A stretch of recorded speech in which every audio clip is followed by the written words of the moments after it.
बंदी छोड़ सतगुरु रामपाल जी परमेश्वर जी की जय हो।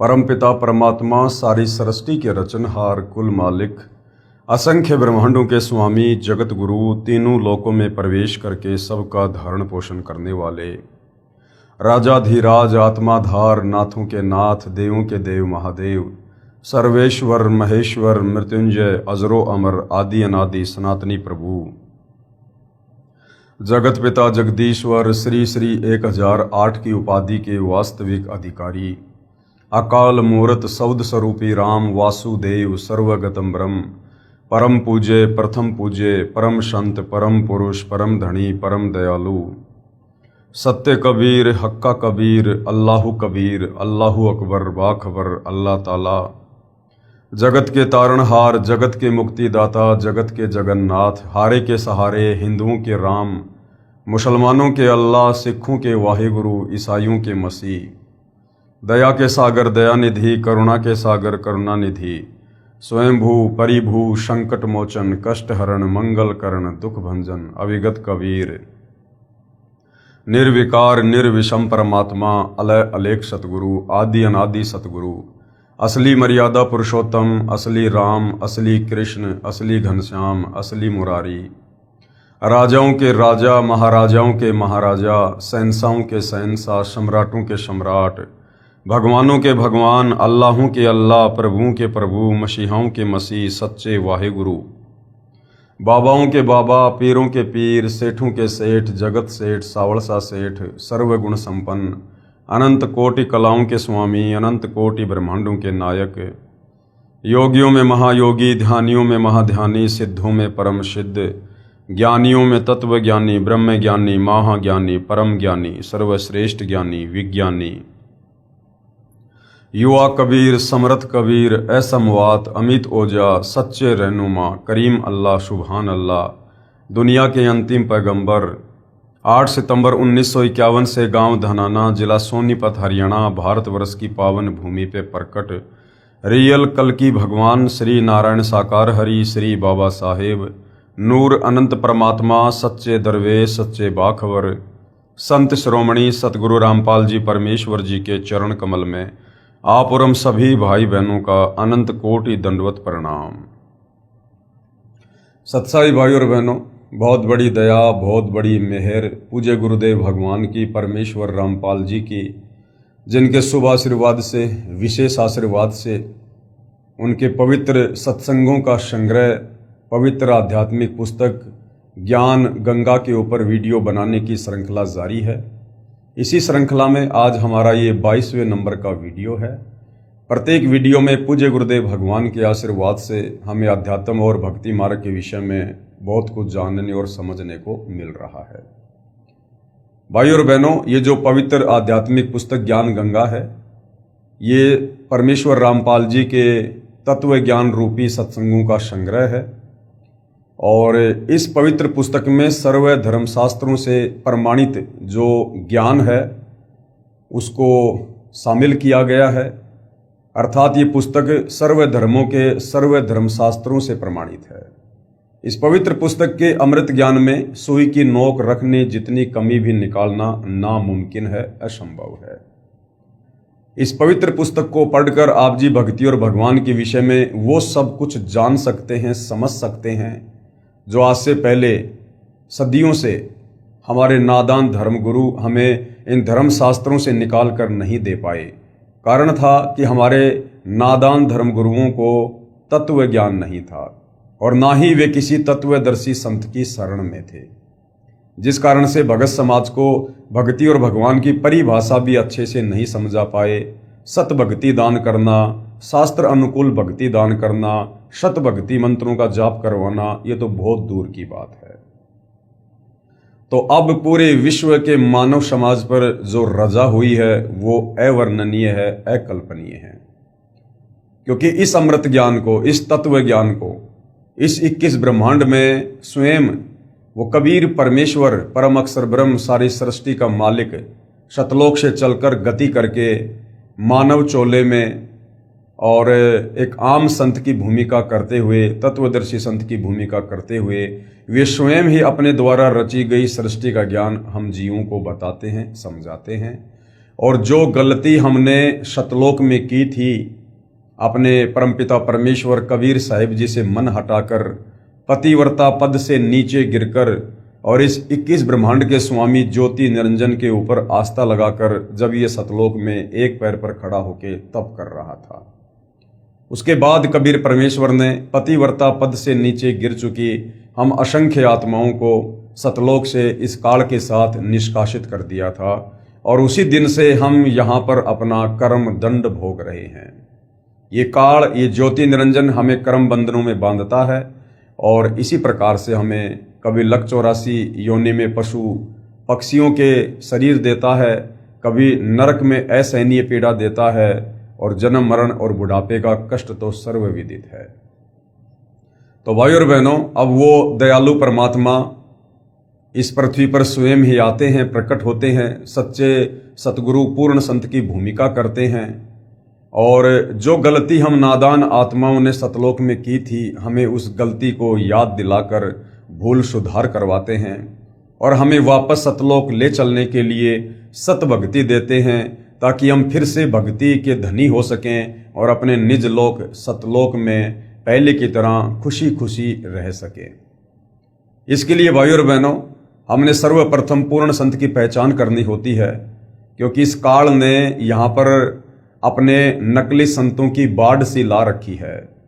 कारण ये है कि ये ज्योति निरंजन, ये काल, ये ब्रह्मा विष्णु महेश का पिता, ये नहीं चाहता है कि कोई भी आत्मा मेरे 21 ब्रह्मांड रूपी बाड़े से बाहर निकलकर स्वतंत्र हो जाए, वो सतलोक चली जाए।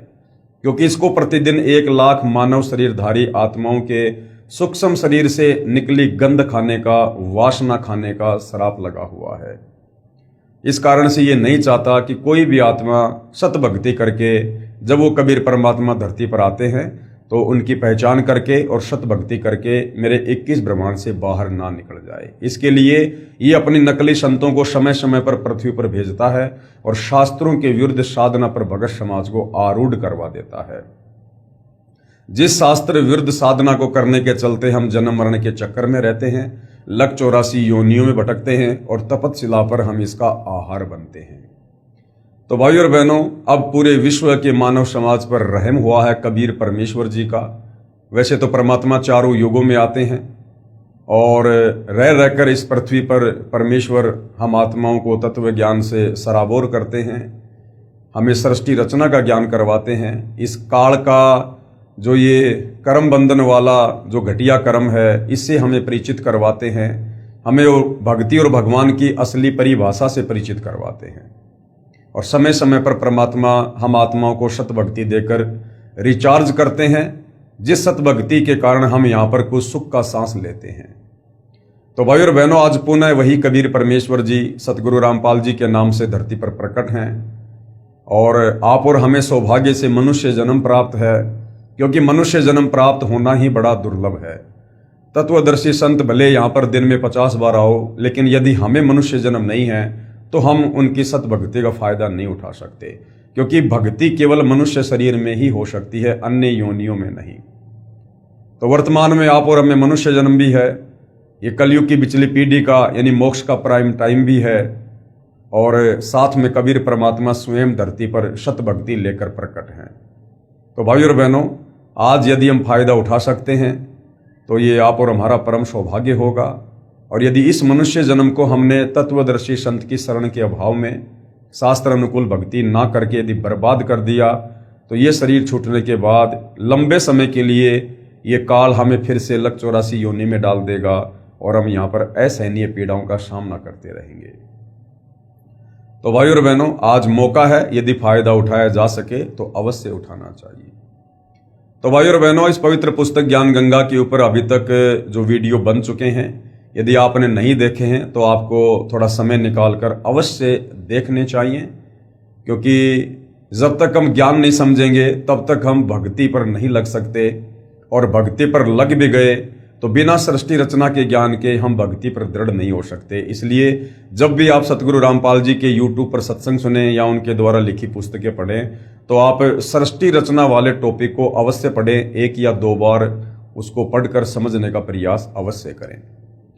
तो भाई और बहनों, आज इस पवित्र पुस्तक में वीडियो नंबर 22 में हमें सतगुरु रामपाल जी परमेश्वर जी ने समझाया है कि किस प्रकार से प्रथम सतयुग में कबीर परमेश्वर आप और हम आत्माओं को पुनः सतलोक के विषय में बताने के लिए, समझाने के लिए, हमें सतलोक ले चलने के लिए स्वयं ही अपने पुत्र जोगजीत के रूप में प्रकट हुए, और किस प्रकार से इस काल के 21 ब्रह्मांड में सर्वप्रथम कबीर परमेश्वर की काल से वार्ता हुई, भेंट हुई, क्या क्या बातचीत हुई, इस संदर्भ के विषय में हम विस्तार से जानकारी प्राप्त करेंगे।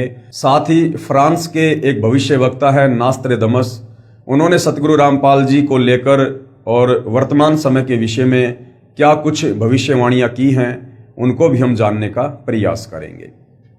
तो भाई और बहनों, हम चलते हैं पवित्र पुस्तक ज्ञान गंगा के अंदर, और आज का हमारा जो टॉपिक है वो है कबीर साहिब जी की काल से वार्ता। कबीर साहिब जी की काल से वार्ता। जब परमेश्वर ने सर्व ब्रह्मांडों की रचना की और अपने लोक में विश्राम करने लगे, उसके बाद हम सभी काल के ब्रह्मांड में रह रहकर अपना किया हुआ कर्म दंड भोगने लगे।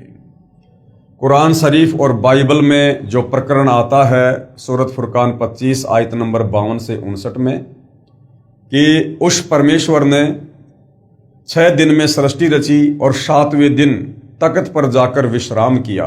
तो भाई और बहनों, जिस परमेश्वर ने 6 दिन में सृष्टि रची, अर्थात इस काल के 21 ब्रह्मांड वाली सृष्टि को कबीर परमेश्वर जी ने रचा। आप और हमारे लिए कबीर परमेश्वर ने जो भी सुख सुविधा यहां पर उपलब्ध करवानी थी, वो परमेश्वर ने 6 दिनों में की, और 7वें दिन कबीर परमेश्वर वापस सतलोक में अपने सिंहासन पर जाकर विराजमान हुए। तो मुसलमान भाइयों की कुरान शरीफ में जिस अल्लाह का जिक्र है कि उसने 6 दिन में सृष्टि रची और 7वें दिन तख्त पर जा विराजा, वो अल्लाह कबीर अल्लाह है। और इस काल की सृष्टि उन्होंने 6 दिन में रची और उसके बाद 7वें दिन वापस सतलोक में जा विराजे। उसके बाद हम सभी काल के ब्रह्मांड में रहकर अपना किया हुआ कर्म दंड भोगने लगे। सतलोक में हम कोई कर्म दंड नहीं भोगते थे, क्योंकि सतलोक में कोई भी पाप या पुण्य नहीं है। वहां पर हमें कोई भी ऐसा कर्म नहीं करना पड़ता है जिससे हम उसका दंड भोगें। लेकिन जैसे ही हम काल के 21 ब्रह्मांड में आए, यहां पर इस काल ने हमारे चारों तरफ कर्म लगा दिए और इन कर्मों के जाल में हम उलझ कर रह गए, और इन्हीं कर्मों का भोग भोगते भोगते हमें यहां पर अनंत युग बीत चुके हैं। उसके बाद हम सभी इस काल के ब्रह्मांड में रहकर अपना किया हुआ कर्म दंड भोगने लगे और बहुत दुखी रहने लगे, सुख व शांति की खोज में भटकने लगे। हमें अपने निज घर सतलोक की याद सताने लगी तथा वहां जाने के लिए भक्ति प्रारंभ की। लेकिन सतलोक वापस जाने वाली भक्ति इस काल के 21 ब्रह्मांड में नहीं है। वो भक्ति तो स्वयं कबीर परमात्मा जी ही लेकर आते हैं। किसी ने चारों वेदों को कंठस्थ किया तो कोई उग्र तप करने लगा और हवन, यज्ञ, ध्यान, समाधि आदि क्रियाएं प्रारंभ की, क्योंकि आत्मा को हमेशा से ये तड़फ रहती है कि कोई परमात्मा है, कोई भगवान है। हालांकि इस काल बलि के 21 ब्रह्मांड में आने के बाद इस काल ने सतलोक की वो तमाम स्मृतियां, वो यादें हमें जो है भुला दी गई हैं, हमारे मन मस्तिष्क से डिलीट कर दी गई हैं। हमें अपने निज घर का पता नहीं रहता। लेकिन आत्मा परमात्मा का अंश है। आत्मा को रह रहकर ये कशक होती है कि मैं कभी नहीं मरा करता था, मैं जो मर रहा हूं, जन्म ले रहा हूं, दुख भोग रहा हूं, ये क्यों हो रहा है? क्योंकि सतलोक में ऐसा कुछ भी नहीं था, वहां केवल सुख ही सुख था। तो आत्मा हमेशा ये कसक बना के रखती है कि कोई परमात्मा है, कोई भगवान है जो सर्व सुख दाता है, और हम कोई तो ऐसी जगह है, कोई तो ऐसा लोक है जहां पर हम कभी रहा करते होंगे, जहां पर हम सर्व सुख भोगा करते थे। तो ऐसे विचार करके ये आत्मा अपने परमेश्वर की याद में ये तरह तरह के तप करने लगी, समाधि लगाने लगी, उग्र साधना करने लगी, कोई चारों वेदों को पढ़ने लगा और जैसा भी उनको समझ में आया उस हिसाब से जो है परमेश्वर की प्राप्ति के लिए वो प्रयत्न करने लगा। लेकिन अपने निज घर सतलोक नहीं जा सके, क्योंकि चारों वेदों में, गीता जी में, किसी भी धर्म के किसी भी धर्म ग्रंथ में वापस सतलोक जाने वाली कंप्लीट भक्ति नहीं है, केवल परमेश्वर की आंशिक जानकारी है। क्योंकि उपरोक्त क्रियाएं करने से अगले जन्मों में अच्छे समृद्ध जीवन को प्राप्त होकर जैसे राजा महाराजा, बड़ा व्यापारी, अधिकारी, देव महादेव, स्वर्ग महास्वर्ग आदि वापस फिर लक 84 योनि भोगने लगे, बहुत परेशान रहने लगे और परमपिता परमेश्वर से प्रार्थना करने लगे कि हे दयालु, हमें निज घर का रास्ता दिखाओ। हम हृदय से आपकी भक्ति करते हैं, आप हमें दर्शन क्यों नहीं दे रहे? आप हमें दर्शन क्यों नहीं दे रहे? भाइयों और बहनों, इन चारों वेदों में, गीता जी में या किसी भी धर्म के किसी भी धर्म ग्रंथ में केवल इस काल बलि तक की ही जानकारी है। ये काल 21 ब्रह्मांड का स्वामी है, ब्रह्मा विष्णु महेश का पिता है। मुसलमान भाई जिसे अपना अल्लाह कहते हैं वो यही काल है। हिंदू जिसे अपना निराकार भगवान कहते हैं वो यही काल है। ईसाई जिसे अपना मसीहा कहते हैं वो यही काल है। तो भाइयों और बहनों, हम भक्ति भी करते थे और परमेश्वर से अर्ज करते थे कि हे परमात्मा, हम इतनी उग्र भक्ति कर रहे हैं, इतना प्रयत्न कर रहे हैं, तन मन धन हमने सर्वस्व आपकी प्राप्ति के लिए न्योछावर कर दिया है। क्योंकि सतयुग त्रेता द्वापर में भाइयों और बहनों, परमात्मा की कसक में ये आत्मा घर से बाहर निकल जाया करती थी, घर बार छोड़ दिया करते थे, बाल बच्चों का परित्याग कर दिया करते थे, संपत्ति को ठोकर मार दिया करते थे और जैसा भी हमें ज्ञान होता था उस हिसाब से किसी साधु संत के डेरे में जाकर, जंगल में जाकर, गुफाओं में जाकर, एकांत में रहकर हमने घोर तप किए और अंत में निष्कर्ष 0/0 रहा। तो हम रो रो कर ये दुआ करते थे कि हे परमेश्वर, आप हमें दर्शन क्यों नहीं दे रहे हैं? वेदों में लिखा है कि आप साकार हैं, आपका तेजोमय शरीर है, आप नर आकार में है और आपकी प्राप्ति का ये ओम मंत्र है, फिर आप हमें दर्शन क्यों नहीं दे रहे? तो भाइयों और बहनों, ये सृष्टि रचना से ही आपको समझ में आएगा। वेदों में महिमा तो पूर्ण परमेश्वर की लिखी हुई है, परंतु जो ओम नाम का जाप वेदों में और गीता जी में है वो केवल इस काल तक की साधना है। और इस काल तक की साधना आप कितनी भी कर लीजिएगा, इस काल में जब आप सृष्टि रचना पढ़ोगे तो पता चलेगा इसने एक अपना अटल घटिया नियम बना रखा है। इसने प्रतिज्ञा कर रखी है कि मैं किसी भी प्रकार की साधना से, जप से, तप से मैं अपने वास्तविक काल रूप में, ब्रह्म रूप में दर्शन नहीं दूंगा। जिस कारण से आत्माएं इतनी साधना करती लेकिन फिर भी उन्हें परमेश्वर के दर्शन नहीं होते। तो काल तो अपनी घटिया प्रतिज्ञा के चलते उन साधकों को दर्शन नहीं देता है। और कबीर परमेश्वर जी की इन चारों वेदों में वो सत भक्ति नहीं है जिससे हमें परमात्मा दर्शन दे। तो वो सत भक्ति जिससे पूर्ण ब्रह्म परमेश्वर कबीर साहिब साक्षात हमें दर्शन दें, उनका साक्षात्कार हो, वो भक्ति तो कबीर परमात्मा स्वयं ही सतलोक से चलकर इस काल के लोक में आते हैं, तत्वदर्शी संत की, सतगुरु की, पूर्ण संत की, जगत गुरु की भूमिका निभाते हैं। उसके बाद हमें फिर उस ज्ञान से पता चलता है कि आज मेरे सामने जो तत्वदर्शी संत है, जगत गुरु है, ये स्वयं ही कबीर परमात्मा है और हमें खुली आंखों से बिल्कुल उनका साक्षात्कार होता है। ये वृत्तांत कबीर साहिब ने धर्मदास जी को बताते हुए कहा कि धर्मदास, इन जीवों की पुकार सुनकर मैं अपने सतलोक से जोगजीत का रूप बनाकर काल लोक में आया। जोगजीत कौन है?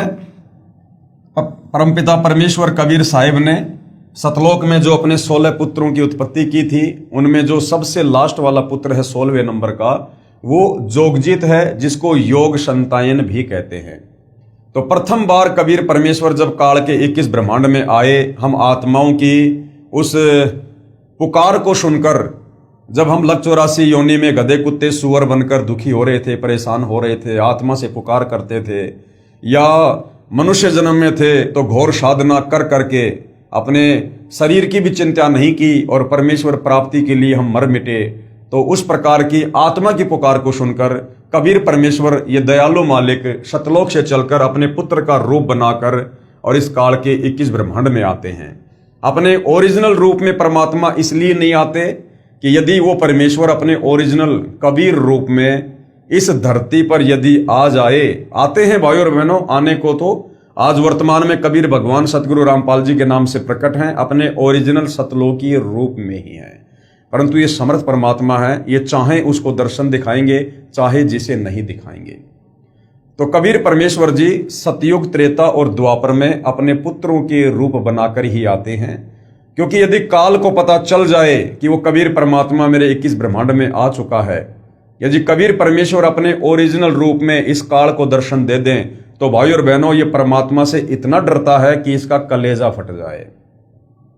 परमेश्वर अपनी वाणी में कहते हैं, काल डरे करतार से, जय जय जय जगदीश, जोरा जोड़ी झाड़ती, पगरज डारे शीस। इसलिए कबीर परमेश्वर अपने रूप को रूपांतरण करते हुए और 3 युगों में विशेषकर अपने पुत्रों का रूप धारण करके आते हैं। और चौथे युग कलयुग में, और कलयुग का जो प्राइम टाइम है भक्ति का, ये पिछली पीढ़ी वर्तमान समय, इस समय कबीर परमात्मा स्वयं अपने ओरिजिनल रूप में आते हैं, क्योंकि इस समय परमेश्वर ने कंप्लीट भक्ति दान करनी होती है, जिसमें एक होता है सतगुरु के दर्श, साधु दर्शन राम का मुख पर बसे सुहाग, दर्शन उन्हीं को होते जिनके पूर्ण भाग। क्योंकि कबीर परमेश्वर जब साधु रूप में धरती पर होते हैं तो उनके ओरिजिनल दर्शन करने से हमारे बहुत सारे जो है पुण्य बनते हैं, हमारे पाप कर्मों का नाश होता है। जीवों की पुकार सुनकर मैं अपने सतलोक से जोगजीत का रूप बनाकर काल लोक में आया। तब 21वें ब्रह्मांड में जहां काल का निज घर है, वहां पर तपत शिला पर जीवों को भूनकर सूक्ष्म शरीर से गंध निकाला जा रहा था। सूक्ष्म शरीर से गंध कैसे निकालता है भाइयों और बहनों? ये जैसे ये हमारा स्थूल शरीर है, ये हाड़मास का पुतला है, इस शरीर में हमारी आत्मा है, और इस शरीर में रहते सहते हम जो भी व्यसन करते हैं, जैसे नशा करना, किसी भी प्रकार का मांस खाना, शराब पीना, या वैसे कोई गंदी फिल्में देखना या गंदी सोच रखना, तो उसकी जो सूक्ष्म वासना होती है वो हमारे सूक्ष्म शरीर में जमा होती रहती है। और जब हमारी मृत्यु होती है तो ये ऊपर का शरीर तो, स्थूल शरीर तो यही छूट जाता है, हम सूक्ष्म शरीर में रहते हैं। उस सूक्ष्म शरीर को ये ज्योति निरंजन अपने 21वें ब्रह्मांड में बनी तपत शिला पर ये भून भून कर खाता है। अर्थात उस सूक्ष्म शरीर को ये इतना ज्यादा ये गर्म करता है कि इसमें से वो वासना निकलती है, और उस वासना का फिर ये आहार करता है। और सूक्ष्म शरीर में ये प्राणी मरता नहीं है, इसलिए फिर वापस इसको कर्म आधार से आगे की योनि देने के लिए धर्मराज के दरबार में पेश कर देता है। धर्मराज फिर जैसा भी इसने पृथ्वी लोक पर मनुष्य शरीर में अच्छे बुरे कर्म किए, पाप या पुण्य किए, शास्त्र विरुद्ध या शास्त्र अनुकूल भक्ति की, उस आधार से फिर आगे का इसका प्रारब्ध निर्धारित कर दिया जाता है कि गधा कुत्ता बनना है, या फिर से कोई मनुष्य जन्म प्राप्त करना है, या फिर लक 84 योनि में जाना है। जीवों को भूनकर सूक्ष्म शरीर से गंध निकाला जा रहा था। मेरे पहुंचने के बाद, कबीर परमेश्वर कहते हैं कि मेरे वहां पहुंचने के बाद उन जीवों की जलन समाप्त हो गई। कबीर परमेश्वर जी की शक्ति से ऑटोमेटिक वो तपतशिला जिस पर जीव भूने जा रहे थे, हाहाकार मचा रहे थे, वो बर्फ की तरह शीतल हो गई। उन्होंने मुझे देखकर कहा कि हे पुरुष, यानी हे परमात्मा, आप कौन हो? आपके दर्शन मात्र से ही हमें बड़ा सुख व शांति का आभास हो रहा है। फिर मैंने बताया कि मैं पार ब्रह्म परमेश्वर कबीर हूं। आप सब जीव मेरे लोक से आकर काल ब्रह्म के लोक में फंस गए हो। यह काल रोजाना 1 लाख मानव के सूक्ष्म शरीर से गंध निकाल कर खाता है, और बाद में नाना प्रकार की योनियों में दंड भोगने के लिए छोड़ देता है, 84 लाख योनियों में डाल देता है। तब वे जीव आत्माएं कहने लगी कि हे दयालु परमेश्वर, हमारे को इस काल की जेल से छुड़वाओ। मैंने बताया कि यह ब्रह्मांड काल ने 3 बार भक्ति करके मेरे से प्राप्त किया है। जो आप यहां सब वस्तुओं का प्रयोग कर रहे हो, ये सभी काल की हैं, और आप सब अपनी इच्छा से घूमने के लिए आए हो। यानी सतलोक से अपनी इच्छा से हाथ खड़ा करके आप लोगों ने काल के 21 ब्रह्मांड में आने के लिए स्वीकृति दी थी। इसलिए अब आपके ऊपर काल ब्रह्म का बहुत ज्यादा ऋण हो चुका है, यानी इस काल का कर्जा चढ़ चुका है हमारे ऊपर। और वह ऋण मेरे सच्चे नाम के जाप के बिना नहीं उतर सकता। यानी कबीर परमेश्वर जब सतगुरु रूप में धरती पर आते हैं, उस समय जो सत भक्ति वे हमें प्रदान करते हैं, मात्र उसी सत भक्ति को करने से इस काल का ऋण कर्जा आप और हमारे ऊपर जो युगों युगों से चढ़ा हुआ है वो उतर सकता है। अन्यथा यहाँ चारों वेदों की साधना, गीता की साधना, कुरान शरीफ, कुरान मजीद की साधना, चाहे श्री गुरु ग्रंथ साहिब का पाठ करते रहो, चाहे बाइबल का अध्ययन करते रहो, हम कभी भी इस काल का कर्जा नहीं उतार सकते। और कर्जा नहीं उतरेगा तो ये हमें इस कर्म दंड से मुक्त नहीं करेगा। जब तक आप ऋण मुक्त नहीं हो सकते तब तक आप काल ब्रह्म की जेल से बाहर नहीं जा सकते। 21 ब्रह्मांड को कबीर परमेश्वर जी ने जेल बताया है, जेल, क्योंकि हम यहां पर जेल ही काट रहे हैं। सतलोक में हमने जो गलती की थी उस कर्म की सजा हम यहां पर भुगत रहे हैं। इसके लिए आपको मुझसे नाम उपदेश लेकर भक्ति करनी होगी, तब मैं आपको छुड़वा कर ले जाऊंगा। हम ये वार्ता कर ही रहे थे कि वहां पर काल ब्रह्म प्रकट हो गया, उसका समय हो गया था। उसने समय निर्धारित कर रखा है कि इस समय तक वो आत्माएं तपस्या पर जो है अपने सूक्ष्म शरीर की वासना को छोड़ चुकी होंगी, तो वो अपना आहार करने के लिए आया और उसने बहुत ही क्रोधित होकर मेरे ऊपर हमला बोला। क्या कह रहे हैं कबीर परमात्मा जी कि जब उस काल ने मुझे तपस्या पर देखा तो मेरे ऊपर गुस्से में आकर हमला बोल दिया, क्योंकि वो समझ नहीं पाया भाई और बहनों कि ये कबीर भगवान है। उसने देखा ये मेरा भाई जोगजीत है, क्योंकि कबीर परमात्मा जोगजीत जी का रूप बनाकर वहां पर प्रकट थे और जोगजीत के रूप में ही कबीर परमात्मा ने सतलोक से इस काल को श्राप देकर 21 ब्रह्मांड सहित सतलोक से 16 संकोश की दूरी पर निष्कासित किया था। तो काल ने सोचा कि आज ये जोगजीत आ गया और आज मैं अपना वो बदला लूंगा। तो जोगजीत को देखकर बड़ा क्रोधित हुआ और मेरे ऊपर हमला बोला। मैंने अपनी शब्द शक्ति से उसको मूर्छित कर दिया। कबीर परमेश्वर जो सर्वशक्तिमान परमात्मा है, उसके आगे भला किसकी क्या बिसात है। फिर कुछ समय बाद वह होश में आया। थोड़ी देर बाद काल होश में आया तो काल ने देखा भैया इसके पास तो कोई परमात्मा के द्वारा दी गई जबरदस्त शक्ति है और ये लड़ाई झगड़ा करके बात बनेगी नहीं। फिर इस काल ने चापलूसी करनी शुरू कर दी। फिर कुछ समय बाद वह होश में आया, मेरे चरणों में गिरकर क्षमा याचना करने लगा और बोला कि आप मुझसे बड़े हो, मुझ पर कुछ दया करो और ये बताओ कि आप मेरे लोक में क्यों आए हो। तब मैंने काल पुरुष को बताया कि कुछ जीव आत्माएं भक्ति करके अपने निज घर सतलोक में वापस जाना चाहती हैं। उन्हें सत भक्ति मार्ग नहीं मिल रहा है, इसलिए वे भक्ति करने के बाद भी इसी लोक में रह जाती हैं। मैं उनको सत भक्ति मार्ग बताने के लिए और तेरा भेद देने के लिए आया हूं, किंतु तू काल है, 1 लाख जीवों का आहार करता है और 1.25 लाख जीवों को उत्पन्न करता है तथा भगवान बनकर बैठा है। मैं इनको बताऊंगा कि तुम जिसकी भक्ति करते हो वह भगवान नहीं, वो काल है। कि भैया मैं तेरी सारी पोल पट्टी नीचे जाकर और परमात्मा प्राप्ति के लिए प्रयत्न कर रहे साधकों को बताऊंगा कि तू काल है, जिसने अपने आप को यहाँ पर भगवान साबित कर रखा है और अपने तीनों पुत्रों ब्रह्मा विष्णु महेश और अपनी पत्नी दुर्गा के माध्यम से तूने सबको कर्म बंधनों में बांध रखा है। तीनों गुणों से, रजगुण सतगुण तमगुण से तूने सबको प्रभावित कर रखा है। तो इतना सुनकर ये जो काल है ये भयभीत हो गया। इतना सुनते ही काल बोला कि यदि सब जीव वापस चले गए तो मेरे भोजन का क्या होगा, मैं भूखा मर जाऊंगा।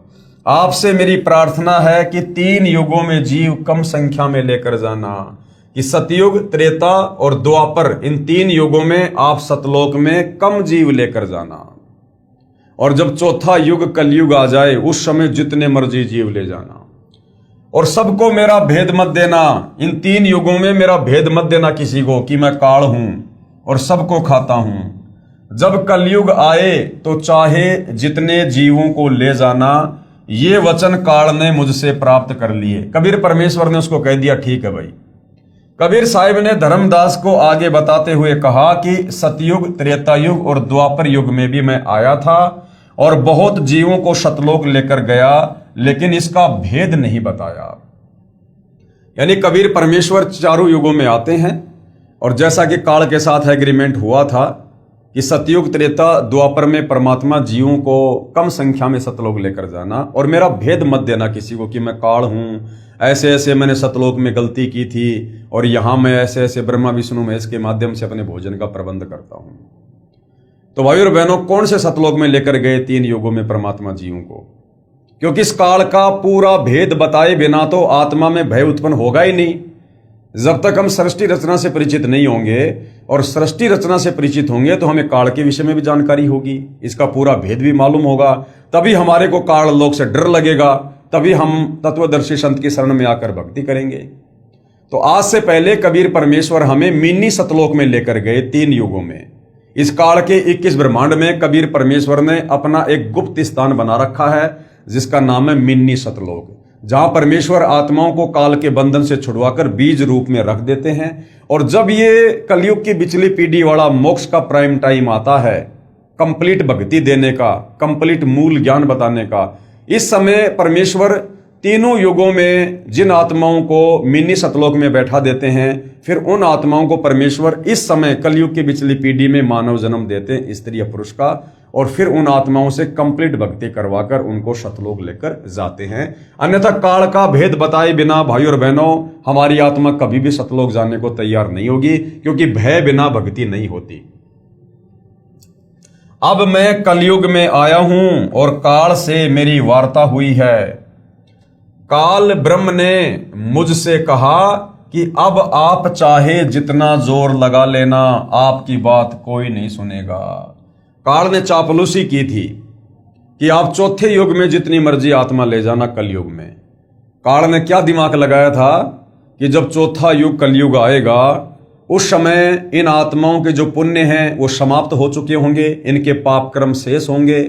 पाप कर्म शेष रहने के चलते इनके पर आपत्तियां आएंगी, और सतभक्ति ना होने के चलते ये फिर धर्म के विरुद्ध अधर्म का रास्ता अपनाएंगे, जिससे इनके कर्म और ज्यादा बिगड़ेंगे।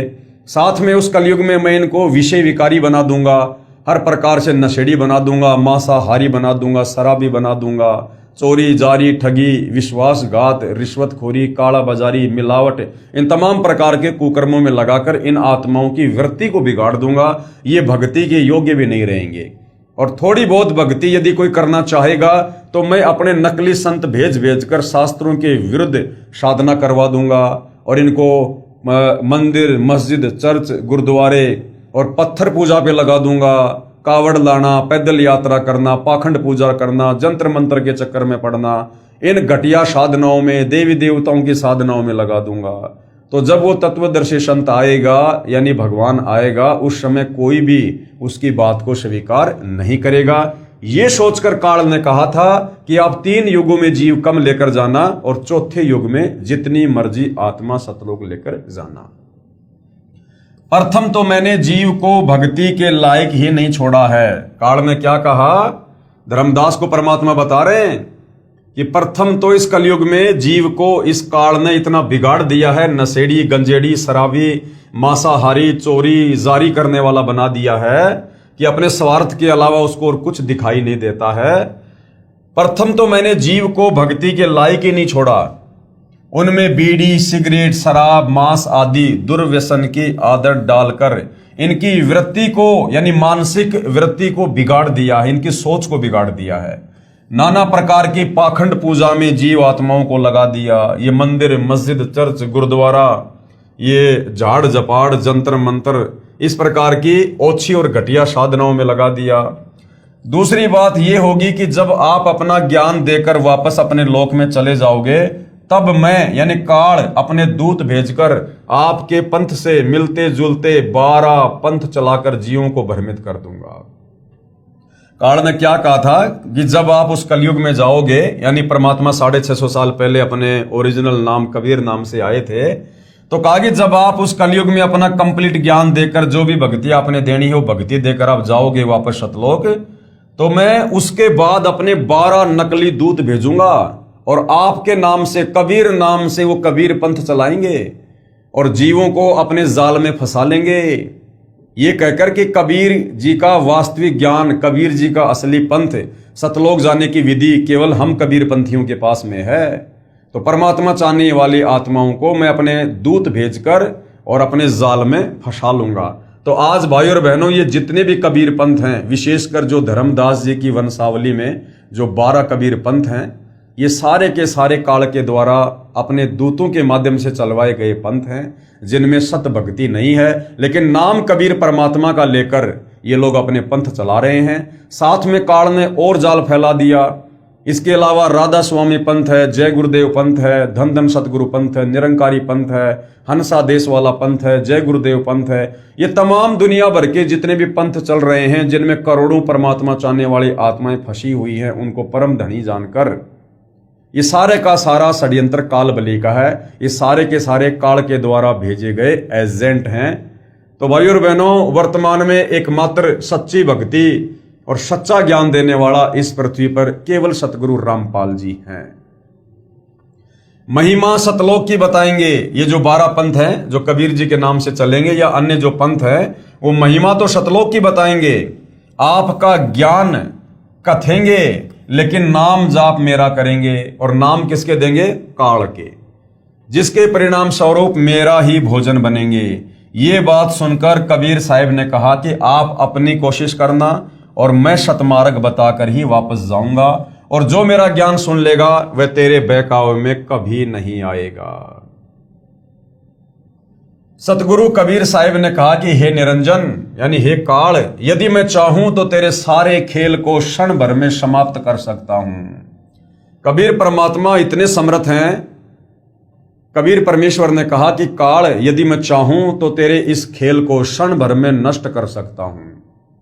भाई और बहनों, कबीर परमेश्वर इतने समर्थ हैं, इतने सक्षम हैं। आदरणीय गरीबदास जी की वाणी है कि जाके अर्ध रूम पर सकल पसारा, ऐसा पूर्ण ब्रह्म हमारा।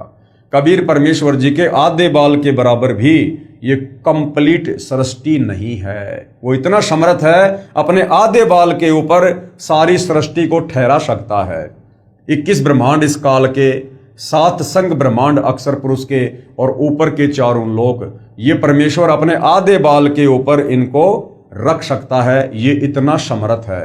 लेकिन कबीर परमेश्वर जी की वाणी है कि भाई, अनंत कोटि बाजी जहां और मैंने रचे सकल ब्रह्मांड, गरीबदास मैं क्या करूं यो काल करे जीव खंड। ये परमेश्वर चाहे तो 1 सेकंड में तमाम आत्माओं को सतलोक ले जा सकते हैं। लेकिन भाई और बहनों, ये 21 ब्रह्मांड कबीर परमात्मा ने ही काल को प्रदान किए हैं, और यहाँ का संविधान भी इस निरंजन को कबीर परमात्मा ने ही बना कर दिया है। सत का राज धर्म राय कर ही अपना किया सबे दंड बरही। और इस ज्योति निरंजन ने जब कबीर परमात्मा तपतशिला पर आए थे, तो एक और इन्होंने वचन लिया था कि परमात्मा आप नीचे जाओगे, आप इतनी मेहर करना कि आप जबरदस्ती किसी भी आत्मा को सतलोक लेकर मत जाना। जो आपके ज्ञान को समझे, आपकी मर्यादाओं में रहे, आपको परमात्मा मानकर भक्ति करे और आजीवन भक्ति करे, ये परमात्मा आप उन्हीं आत्माओं को सतलोक लेकर जाना। जो आपके ज्ञान को स्वीकार ना करे या आपकी शरण में आकर जो मर्यादा में रहकर भक्ति ना करें, उनको मेरे भोजन के लिए छोड़ देना। तो भाई और बहनों, ये वचन कबीर परमात्मा का दिया हुआ है, इसलिए कबीर परमेश्वर को रह रहकर अपना वचन याद आ जाता है, जिस कारण से परमेश्वर फिर इस काल के 21 ब्रह्मांड को नहीं छेड़ते हैं, और अपने विधि विधान अनुसार हम आत्माओं को नीचे तत्वदर्शी संत के रूप में प्रकट होकर हमें ज्ञान से परिचित करवाते हैं, हमें सृष्टि रचना से परिचित करवाते हैं। और जो जो आत्मा तत्वदर्शी संत के रूप में प्रकट कबीर भगवान की वाणियों पर, वचनों पर, ज्ञान पर, सत्संग पर विश्वास कर लेती है और आजीवन मर्यादा में रहकर गुरु को परमेश्वर मानकर भक्ति करती है, उन्हीं आत्माओं को परमात्मा सतलोक लेकर जाते हैं।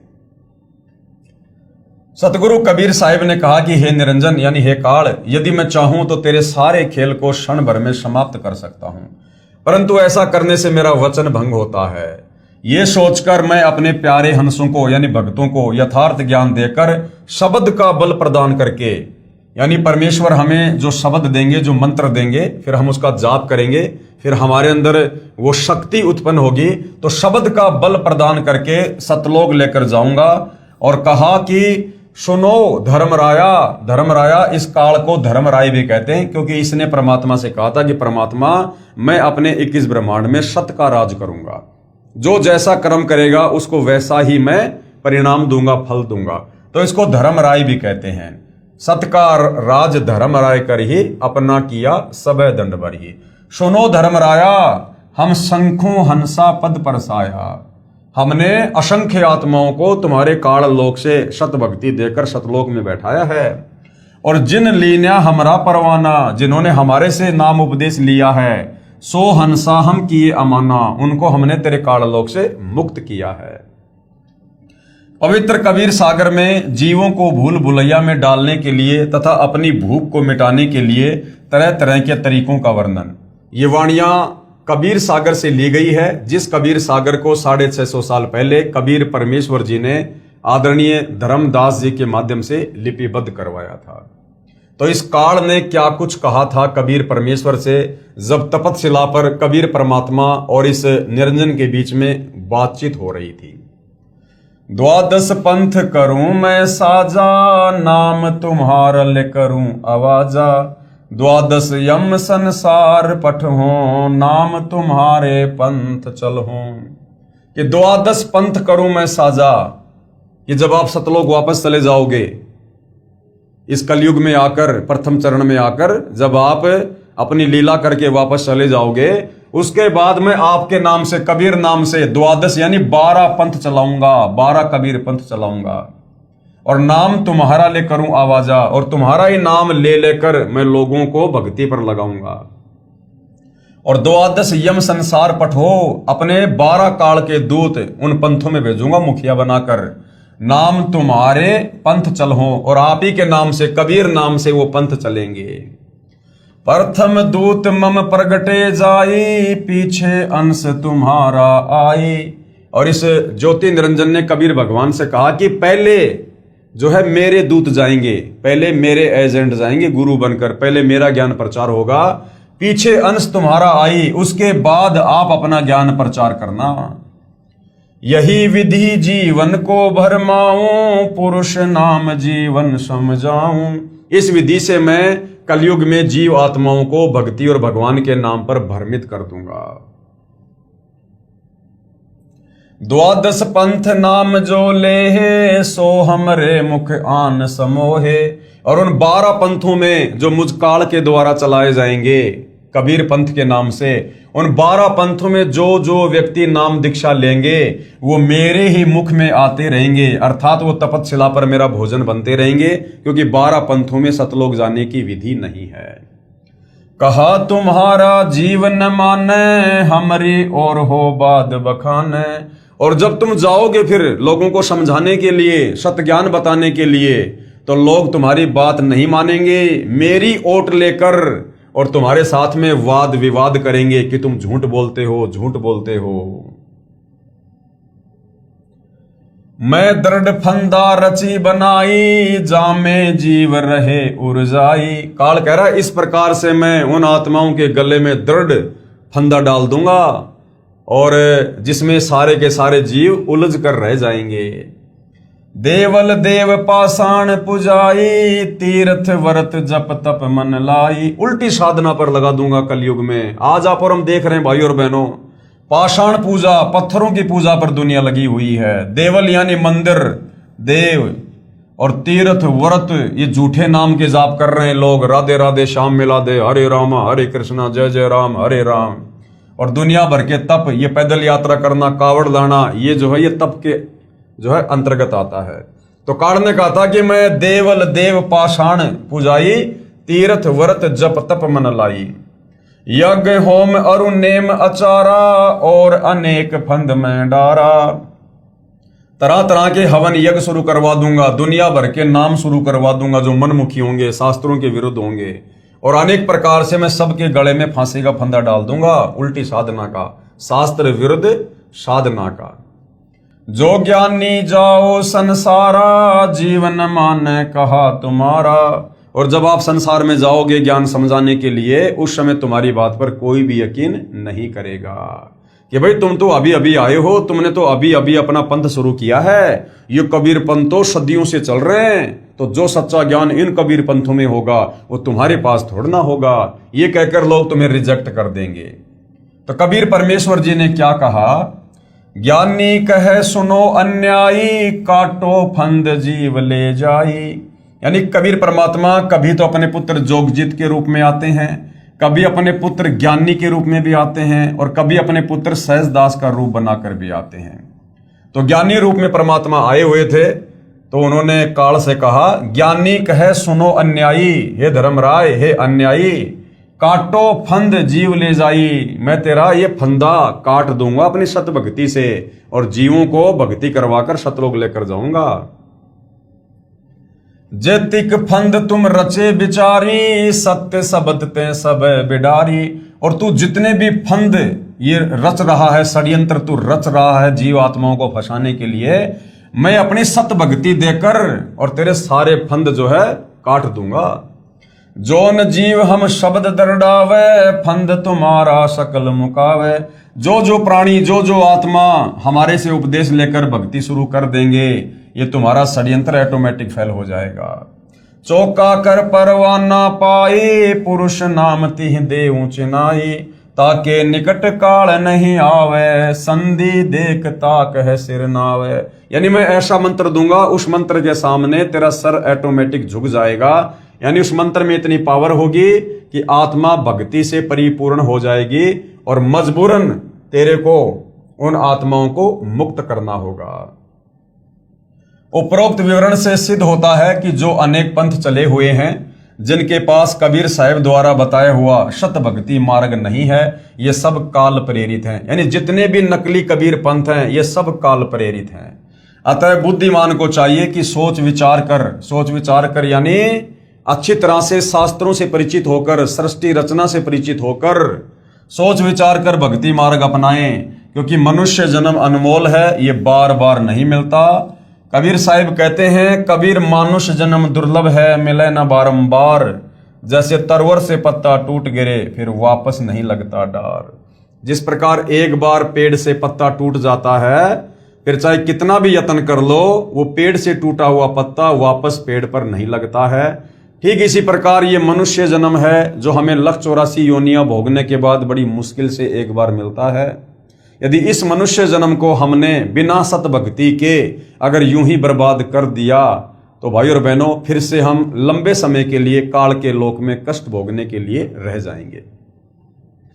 उसके बाद भाई और बहनों, विश्व विजेता संत यानी सतगुरु रामपाल जी की अध्यक्षता में हिंदुस्तान विश्व गुरु धर्म गुरु के रूप में प्रतिष्ठित होगा, ये कहा है नास्त्रदमस ने, जो फ्रांस के रहने वाले थे, जो एक भविष्य वक्ता थे। तो फ्रांस के भविष्य वक्ता नास्त्रदमस जी ने वर्तमान समय को लेकर और सतगुरु रामपाल जी को लेकर क्या कुछ भविष्यवाणी की है, उस पर यहां पर प्रकाश डाला जा रहा है, ताकि आप और हमें विश्वास हो कि वास्तव में आने वाले समय में भारत देश जो विश्व गुरु बनेगा, धर्म गुरु बनेगा, जगत गुरु बनेगा, सोने की चिड़िया बनेगा।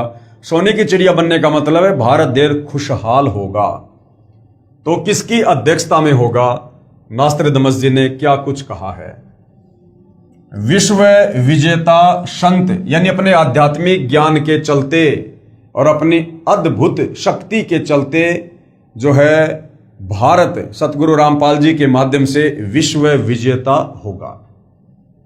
सतगुरु रामपाल जी महाराज की अध्यक्षता में हिंदुस्तान विश्व धर्मगुरु के रूप में प्रतिष्ठित होगा।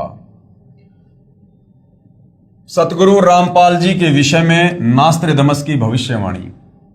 फ्रेंच, जिसको फ्रांस भी कहते हैं, फ्रांस देश के नास्त्रदमस नामक प्रसिद्ध भविष्य वक्ता ने सन ईस्वी 1555 में 1000 श्लोकों में भविष्यवाणी की सांकेतिक सत्य भविष्यवाणियां लिखी हैं।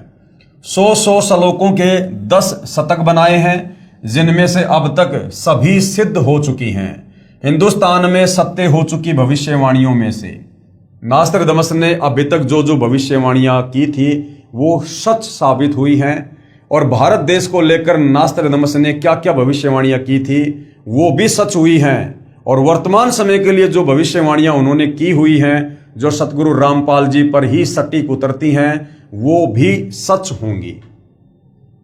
तो भारत देश के विषय में उन्होंने लगभग 400-500 साल पहले क्या क्या भविष्यवाणियां की थी। नंबर 1, उन्होंने इंदिरा गांधी जी को लेकर भविष्यवाणी की। भारत की प्रथम महिला प्रधानमंत्री बहुत प्रभावशाली व कुशल होगी। यह संकेत स्वर्गीय श्रीमती इंदिरा गांधी की ओर है तथा उनकी मृत्यु निकटतम रक्षक द्वारा होना लिखा है, जो सत्य हुई। यानी नास्ट्राडामस जी ने कहा था कि भारत की जो प्रथम महिला होगी प्रधानमंत्री, वो बहुत ही ज्यादा प्रभावशाली होगी और वो विवेकी होगी, और उसकी मृत्यु उसके बॉडीगार्ड के द्वारा होगी, उसके निकटतम अंगरक्षक के द्वारा होगी। और भाई और बहनों, ऐसा ही हुआ। इंदिरा गांधी जी की हत्या उनके बॉडीगार्ड के द्वारा ही हुई। तो नास्ट्राडामस की भविष्यवाणी बिल्कुल सत्य साबित हुई। नंबर 2, उसके पश्चात उन्हीं का पुत्र यानी इंदिरा गांधी जी का पुत्र उनका उत्तराधिकारी होगा, यानी वो प्रधानमंत्री होगा, और वह बहुत कम समय तक राज्य करेगा तथा अचानक मृत्यु को प्राप्त होगा, जो सत्य सिद्ध हुई। क्योंकि पूर्व प्रधानमंत्री स्वर्गीय श्री राजीव गांधी जी वो इंदिरा गांधी के बड़े बेटे थे और थोड़े समय उन्होंने राज्य किया, उसके बाद उनकी एक बम ब्लास्ट में हत्या कर दी गई।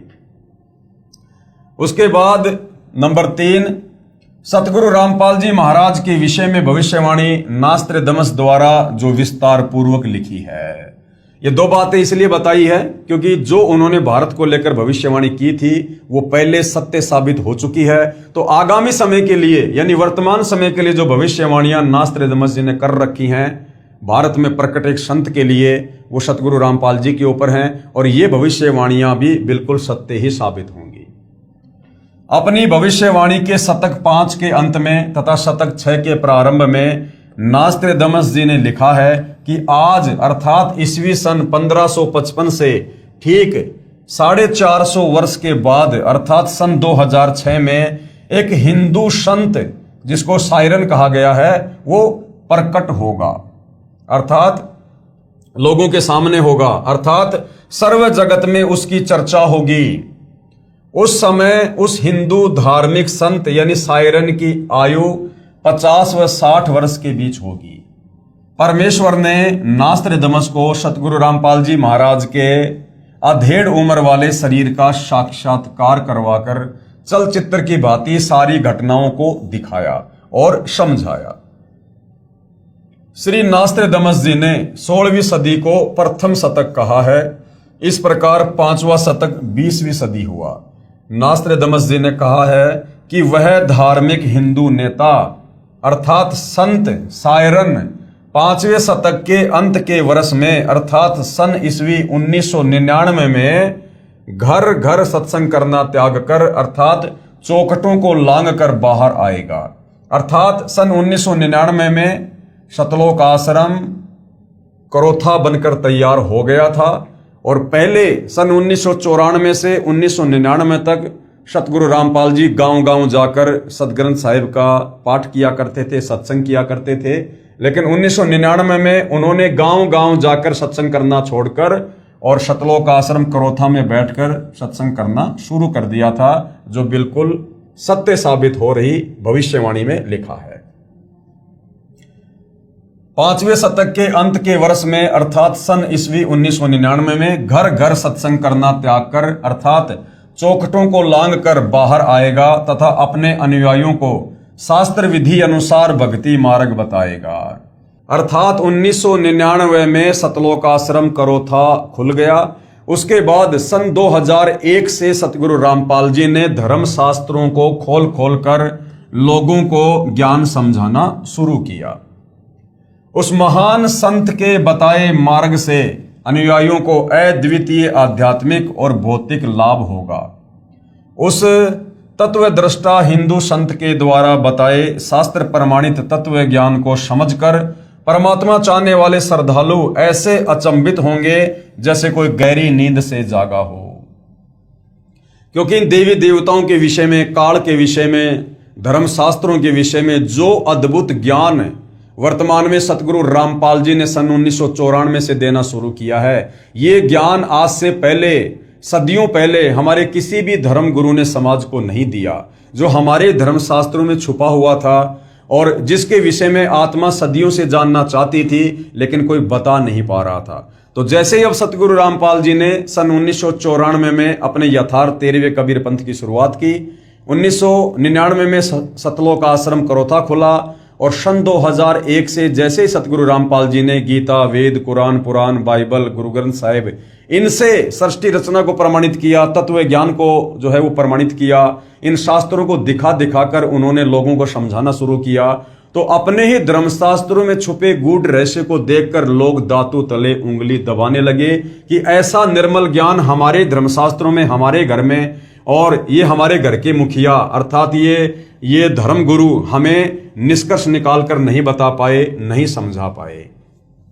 उस तत्वदृष्टा हिंदू संत द्वारा सन 1999 में चलाई आध्यात्मिक क्रांति ईस्वी सन 2006 तक चलेगी। तब तक बहुसंख्या में परमात्मा चाहने वाले भगत तत्व ज्ञान समझकर अनुयायी बनकर सुखी हो चुके होंगे। उसके पश्चात उस स्थान की चौखट से भी बाहर लांघेगा। उसके पश्चात 2006 से स्वर्ण युग का प्रारंभ होगा, अर्थात 2006 में करोथा कांड हो जाता है और सतगुरु रामपाल जी 21 महीने के लिए जेल में चले जाते हैं। नोट: प्रिय पाठक जन, कृपया पढ़ें निम्न भविष्यवाणी जो फ्रांस देश के वासी श्री नास्त्रदमस ने की थी, जिसके विषय में मद्रास के एक ज्योतिषा शास्त्री के.एस. कृष्णामूर्ति ने कहा है कि श्री नास्त्रदमस जी द्वारा सन 1555 में लिखी भविष्यवाणियों का यथार्थ अनुवाद सन 1998 में महाराष्ट्र में एक ज्योतिष शास्त्री करेगा। वह ज्योतिष शास्त्री नास्त्रदमस की भविष्यवाणियों का सांकेतिक भाषा का स्पष्टीकरण करके उसमें लिखित भविष्य घटनाओं का अर्थ देकर अपना भविष्य ग्रंथ प्रकाशित करेगा, जो ऐसा ही हुआ। उसी ज्योतिषा शास्त्री द्वारा यथार्थ अनुवादित की गई पुस्तक से अनुवादकर्ता के शब्दों में पढ़िए। पेज नंबर 32 और 33 पर, ठहरो, स्वर्ण युग अर्थात राम राज्य आ रहा है। एक अधेड़ उम्र का औदार्य यानी उदार अजोड़ महासत्ता अधिकारी भारत ही नहीं सारी पृथ्वी पर स्वर्ण युग लाएगा और अपने सनातन धर्म का पुनरुत्थान करके यथार्थ भक्ति मार्ग बताकर सर्वश्रेष्ठ हिंदू राष्ट्र बनाएगा। तत्पश्चात ब्रह्मदेश यानी जिसको बांग्लादेश कहते हैं, ब्रह्मदेश पाकिस्तान, बांग्ला, श्रीलंका, नेपाल, तिब्बत, अफगानिस्तान, मलाया आदि देशों में वही सार्वभौम धार्मिक नेता होगा। क्योंकि भाइयों और बहनों, ये जितने भी देश हैं ये सब आज से लगभग 600 साल पहले भारत देश के ही हिस्से थे, जो आगे चलकर टुकड़ों में बट गए। अब दोबारा सतगुरु रामपाल जी की अध्यक्षता में पूरा विश्व एक होगा और ये जितने भी टुकड़े जो भारत से अलग हुए थे, जो अलग अलग देश बन चुके हैं, ये पुनः भारत में शामिल होंगे। सत्ताधारी चांडाल चौकड़ियों पर उसकी सत्ता होगी। वह नेता यानी सायरन दुनिया को अधाप मालूम होना है, बस देखते रहो।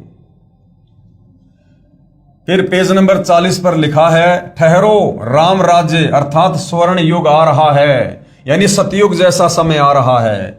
जून 1999 से 2006 तक चलने वाली उत्क्रांति में स्वर्ण युग का उत्थान होगा। हिंदुस्तान में उदयन होने वाला तारणहार सायरन दुनिया में सुख समृद्धि व शांति प्रदान करेगा।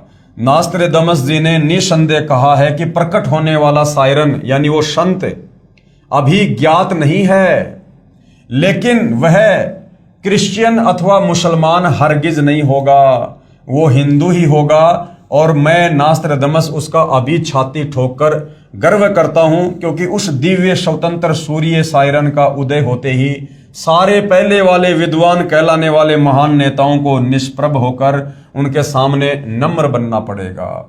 यानी वर्तमान में जितने भी आचार्य, शंकराचार्य, किसी भी धर्म के धर्मगुरु जो अपने आप को विद्वान साबित करके लोगों को भक्ति के नाम पर उलझा कर बैठे हैं, और जितने भी ये राजनीतिक नेता हैं जिनकी प्रभुता बनी हुई है, इन सब ने आने वाले कुछ ही समय में 2028 के बाद सतगुरु रामपाल जी के चरणों में नतमस्तक होना पड़ेगा, क्योंकि आने वाला समय युग परिवर्तन का है।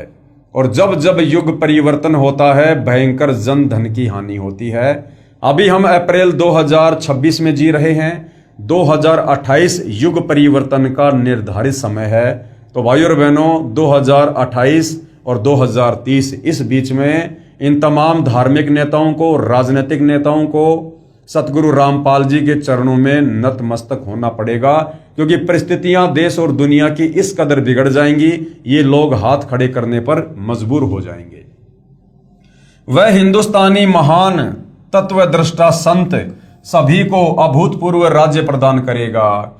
यानी जिन जिन भक्तों की राज्य करने की इच्छा होगी, सतगुरु रामपाल जी आने वाले समय में अपने उन भक्तों को जो है राज्य प्रदान करेंगे। वह समान कायदा, समान नियम बनाएगा, यानी सबके लिए एक जैसा नियम होगा। एक नया संविधान बनेगा, भक्ति संविधान के अनुसार पूरा विश्व चलेगा।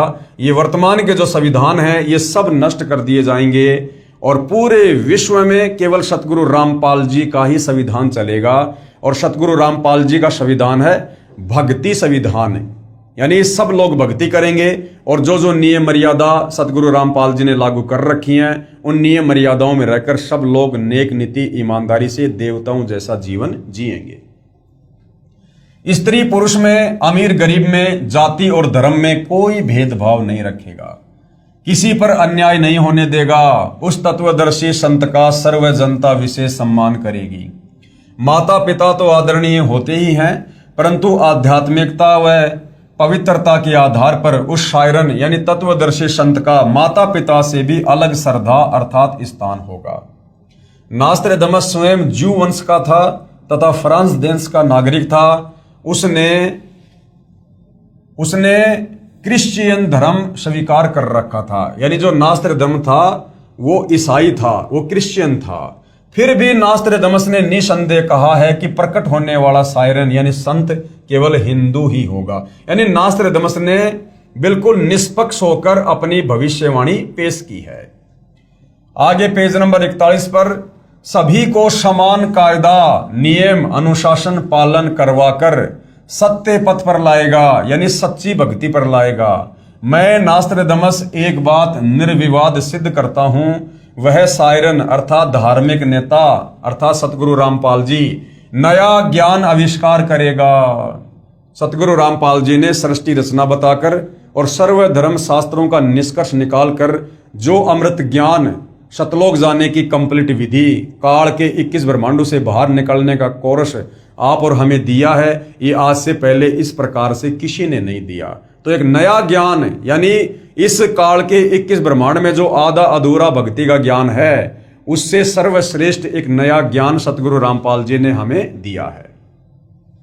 वह सत्य मार्गदर्शन करवाने वाला तारणहार एशिया खंड में जिस देश के नाम महासागर हिंद महासागर है उसी नाम वाले हिंदुस्तान देश में जन्म लेगा। अब ये भविष्य वक्ता होते हैं भाइयों और बहनों, इन्हें नहीं पता होता है कि परमात्मा जी जब संत रूप में धरती पर आते हैं तो वो जन्म लेते हैं या फिर वो प्रकट होते हैं। तो उन्होंने अपनी साधारण भाषा में यहाँ पर जन्म लेना लिखा है। वो ना क्रिश्चियन होगा, ना मुसलमान होगा, ना जू होगा, वो निसंदेह हिंदू होगा। अन्य भूतपूर्व धार्मिक नेताओं से महत्तर बुद्धिमान होगा और अंजिके होगा। नास्त्रदामस भविष्यवाणी के शतक 6 श्लोक 70 में महत्वपूर्ण संकेत बता रहा है। उससे सभी प्रेम करेंगे, उसका बोलबाला रहेगा, उसका भय भी होगा कि यदि मर्यादा तोड़ दी तो हमारे पर तुरंत काल का अटैक होगा और हमारे पर मुसीबतों का पहाड़ टूटेगा। तो सतगुरु रामपाल जी का भय भी होगा। कोई भी अपकृत्य करना नहीं सोचेगा, यानी कोई भी व्यक्ति गलत काम करने की नहीं सोचेगा, क्योंकि ज्ञान भी हो जाएगा कि जैसे कर्म करेंगे फिर वैसा उनका दंड भी भोगना पड़ेगा। तो जिस कारण से लोगों में भय भी रहेगा और लोग कोई भी अपकृत्य अर्थात दुष्कर्म नहीं करेंगे।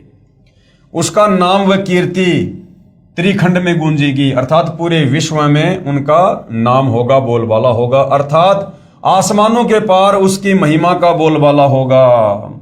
देवी देवता भी इस समय धरती पर मनुष्य जन्म प्राप्त करने के लिए परमात्मा से अरदास करेंगे, क्योंकि ऐसा सुअवसर युगों युगों बाद नसीब होता है। और देवलोक में बैठे देवता लोग उस देव शरीर में मुक्ति प्राप्त नहीं कर सकते। इसलिए वो भी परमात्मा से यही अर्ज करेंगे कि हे परमात्मा, वर्तमान में इस पृथ्वी पर ऐसा स्वर्णिम युग चल रहा है, भक्ति का प्राइम टाइम चल रहा है, वो देवता भी मनुष्य जन्म प्राप्ति के लिए परमेश्वर से अर्ज करेंगे। अर्थात आसमानों के पार उसकी महिमा का बोलबाला होगा। ऊपर देवलोक में भी सतगुरु रामपाल जी परमेश्वर जी की दिन रात चर्चा हुआ करेगी। अब तक अज्ञान निंद्रा में गाड़े सोए हुए समाज को तत्व ज्ञान की रोशनी से जगाएगा। यानी शास्त्र विरुद्ध साधना करने के चलते जो हमारे पूर्वज भूत बन गए और हमें भी हमारे धर्मगुरु उसी दिशा में आगे बढ़ा रहे थे, अब समाज उस शास्त्र विरुद्ध वाली अज्ञान निंद्रा में जो है सदियों से सोया हुआ था, अब वो जागेगा सतगुरु रामपाल जी का तत्व ज्ञान सुनकर। सर्व मानव समाज हड़बड़ा कर जागेगा, उसके तत्व ज्ञान के आधार से भक्ति साधना करेगा, सर्व समाज से सत्य साधना करवाएगा, जिस कारण सर्व साधकों को अपने आदि अनादि स्थान सतलोक में अपने पूर्वजों के पास ले जाकर वहां स्थायी स्थान प्राप्त करवाएगा, अर्थात वारिस बनाएगा। इस क्रूर भूमि यानी काल लोक से मुक्त करवाएगा, ये शब्द बोल उठेगा। तो भाई और बहनों, आज आप और हमें तो ये विश्वास हो ही चुका है कि काल के 21 ब्रह्मांड से, इन दुखों से, परेशानियों से, जन्म मरण से, लक 84 के कष्ट से सतगुरु रामपाल जी की भक्ति ही बाहर निकाल सकती है, दूसरा कोई विकल्प नहीं है। तो ये सारी बातें आज से 400-500 वर्ष पहले नास्त्रदमस जी ने पहले ही भविष्य को देखकर अपनी आध्यात्मिक शक्ति से बता दिया था। आगे पेज नंबर 42 और 43 पर, यह हिंसक महाकाल कौन है, कहां है, ये बात सायरन अर्थात तत्वदर्शी संत ही बताएगा। अब सतगुरु रामपाल जी ने बताया कि ये काल कौन है।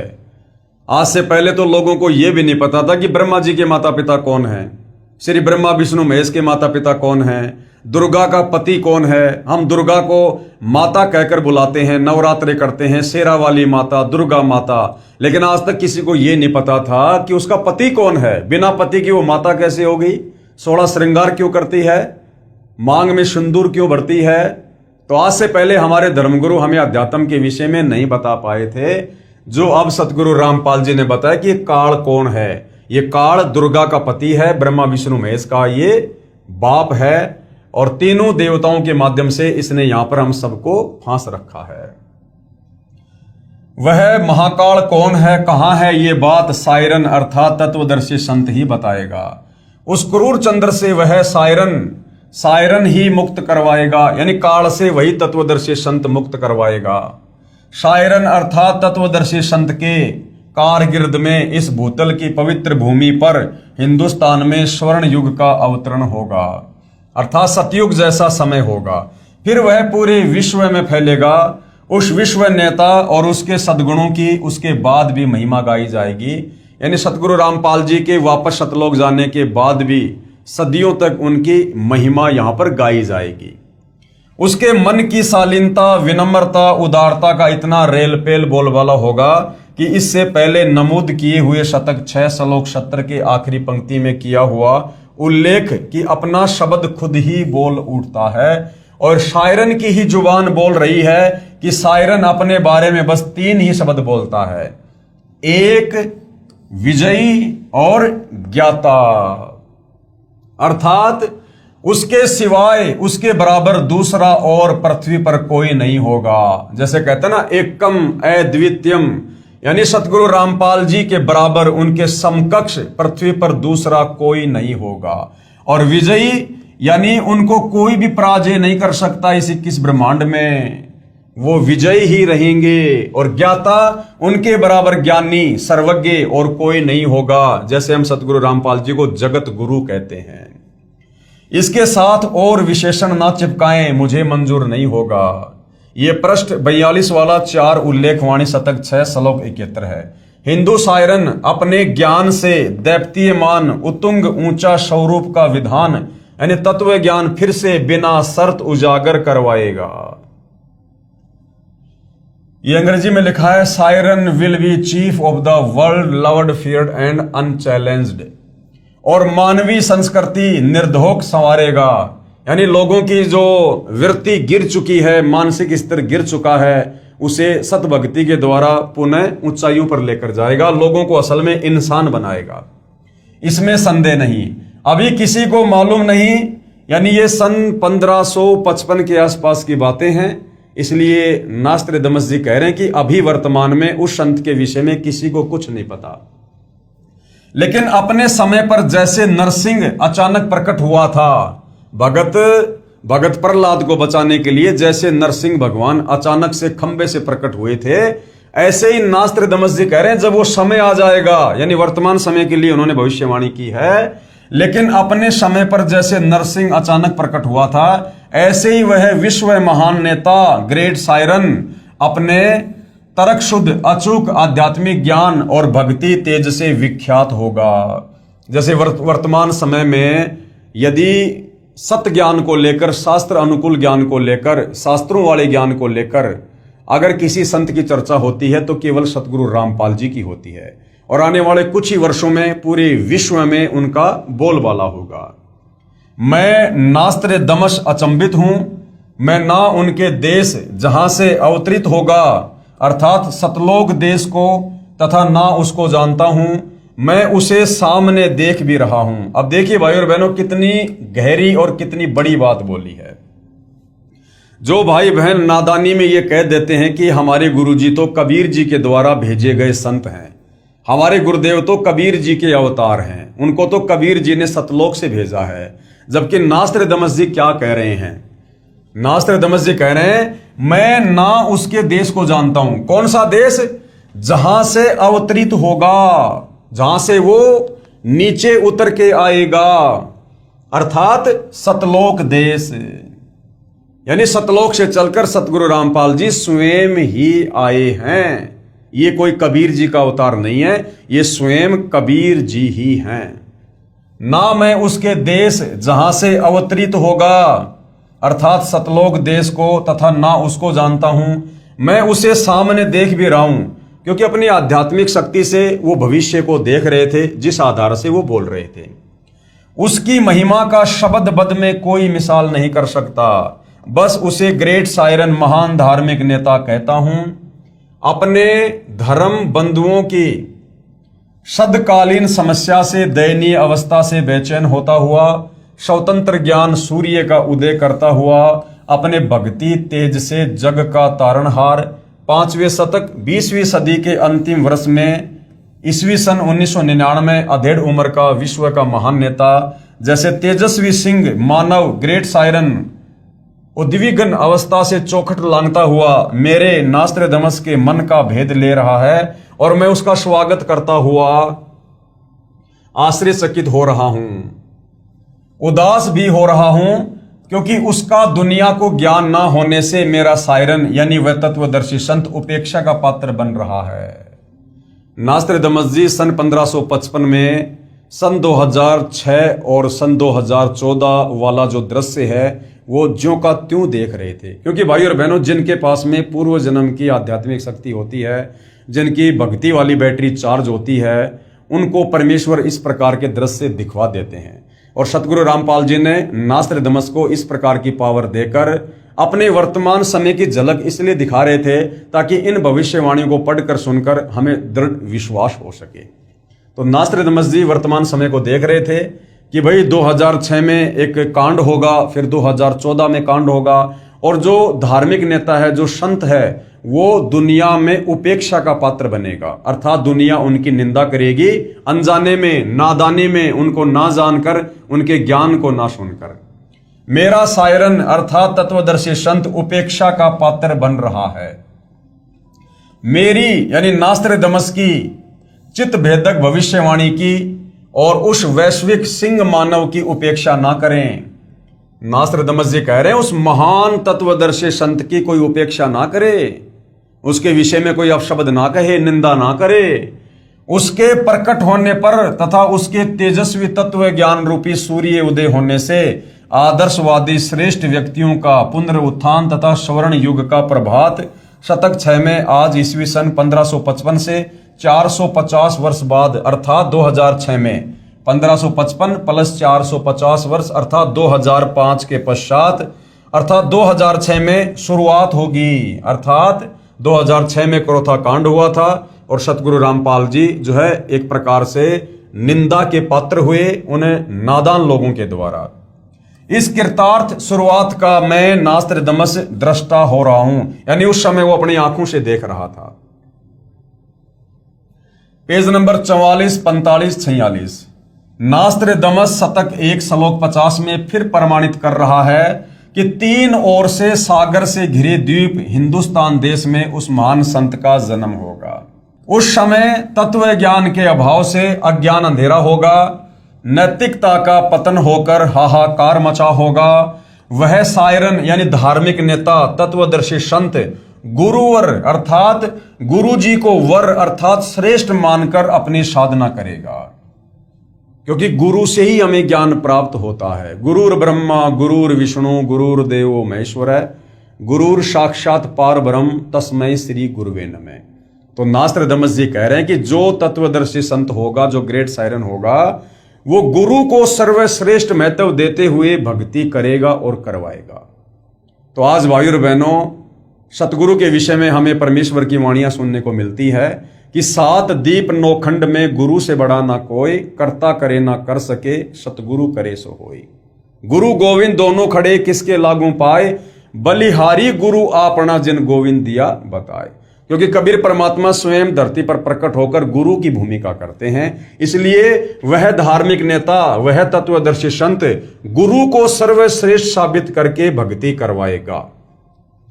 वह धार्मिक नेता, तत्वदर्शी संत अपने धर्म बल अर्थात भक्ति की शक्ति से तथा तत्व ज्ञान द्वारा सभी राष्ट्रों को नतमस्तक करेगा।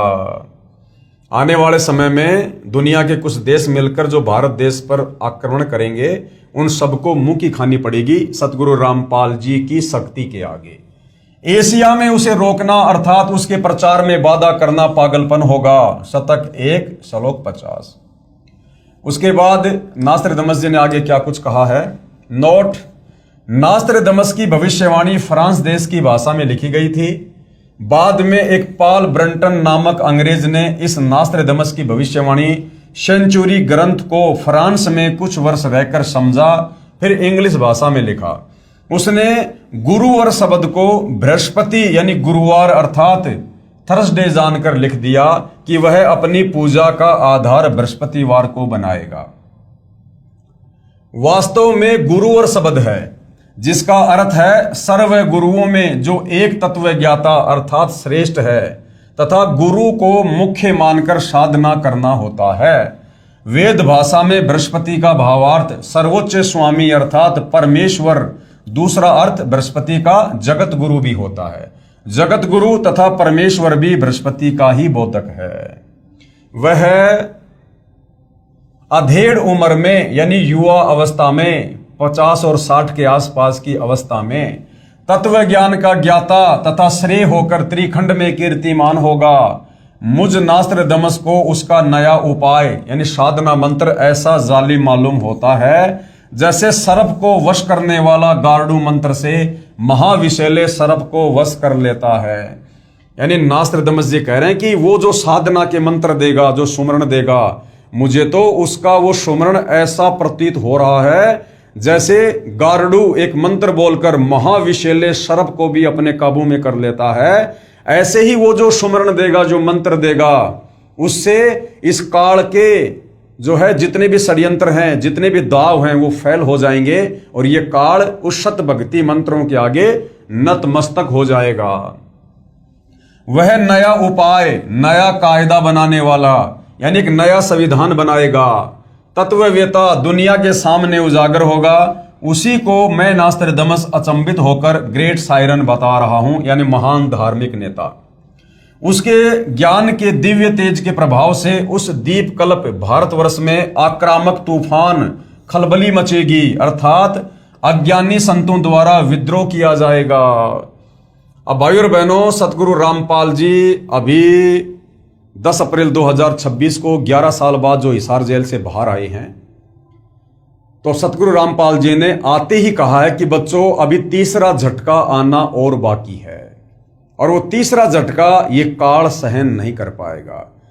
तो ये जितने भी धार्मिक जो गुरु हैं, धर्मगुरु हैं, चाहे वो किसी भी धर्म के हों, ये फिर से भाई और बहनों सतगुरु रामपाल जी के अमर तत्व ज्ञान को जो है मिटाने की एक चेष्टा करेंगे, नाकाम कोशिश करेंगे, और उस समय हाहाकार मचेगा, एक क्रांति होगी, अर्थात युग परिवर्तन का दौर होगा, और उन लोगों की कोशिशें धरी की धरी रह जाएंगी, और अंत में उन लोगों को अपनी जान बचाने के लिए सतगुरु रामपाल जी की शरण में आना पड़ेगा। अर्थात अज्ञानी संतों द्वारा विद्रोह किया जाएगा। 2006 में भी अज्ञानी संतों द्वारा ही विद्रोह किया गया था, अर्थात करोथा कांड हुआ। 2014 में भी अज्ञानी संतों द्वारा ही विद्रोह किया गया था, अर्थात 2014 का बरवाला कांड हुआ। उसको शांत करने का उपाय भी उसी को मालूम होगा। जैसे जालिम सर्पनी को वश किया जाता है, वह सिंह के समान शक्तिशाली व तेज पुंज व्यक्तित्व का होगा। कौन? तत्वदर्शी संत, तेज पुंज व्यक्तित्व का। आप और हम नित्य नियम में पढ़ते हैं, धन सतगुरु उपदेश देवा, 84 ब्रह्मेट ही, और तेज पुंज अन्य दे धरकर इस विध हमको भेंट ही। तो नास्त्रदमस जी सतगुरु रामपाल जी के विषय में कह रहे हैं कि वो तेज पुंज व्यक्तित्व का धनी होगा, उसका शरीर हाड़ मांस से बना नहीं होगा, वो तेज पुंज व्यक्तित्व का धनी होगा, अर्थात स्वयं वो परमात्मा ही होगा। यह मैं नास्त्रदमस स्पष्ट शब्दों में बता रहा हूं कि वह कुंडलिनी शक्ति धारण किए हुए हैं। अब परमेश्वर को कुंडलिनी शक्ति धारण करने की जरूरत नहीं है, ये तो सर्व सिद्धियों से परिपूर्ण है, सर्वशक्तिमान परमात्मा है। आदरणीय गरीबदास जी कहते हैं, गरीब सब पदवी के मूल हैं, सकल सिद्धि है तीर, और दास गरीब सतपुरुष भजो अविगत कला कबीर। इस कबीर परमेश्वर सतगुरु रामपाल जी की सत भक्ति से जो मर्यादा में रहकर करता है, उस भगत में ही 24 सिद्धियां आ जाती हैं। तो सतगुरु रामपाल जी तो सिद्धियों के स्वामी हैं।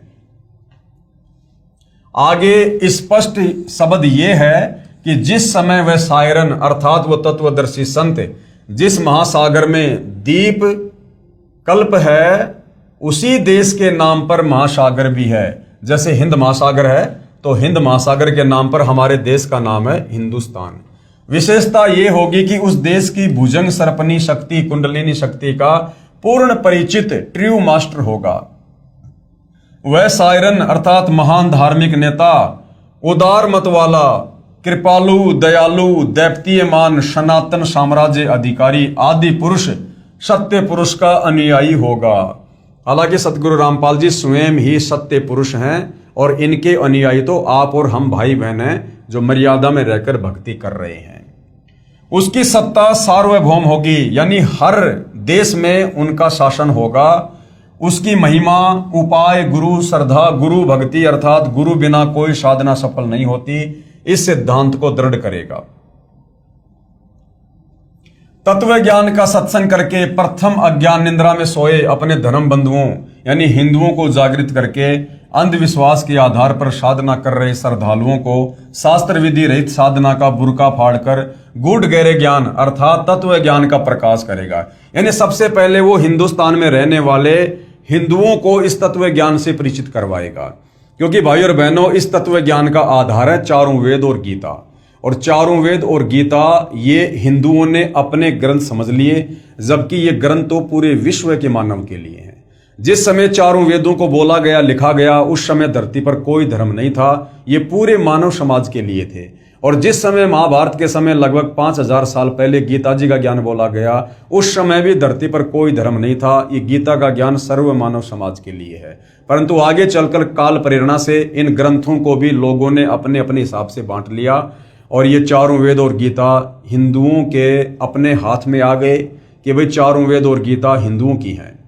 तो सर्वप्रथम भारत देश में, हिंदुस्तान में हिंदुओं की संख्या ज्यादा होने के कारण वह तत्वदर्शी संत हिंदुओं को ही आध्यात्मिक ज्ञान से रूबरू करेगा, अर्थात उनको जगाएगा। अपने सनातन धर्म का पालन करवाकर समृद्ध शांति का अधिकारी बनाएगा। तत्पश्चात उसका तत्व ज्ञान संपूर्ण विश्व में फैलेगा। एक होता है भाई और बहनों सनातन, एक होता है आदि सनातन। सतगुरु रामपाल जी का जो धर्म है, जो मार्ग है, वो आदि सनातन है।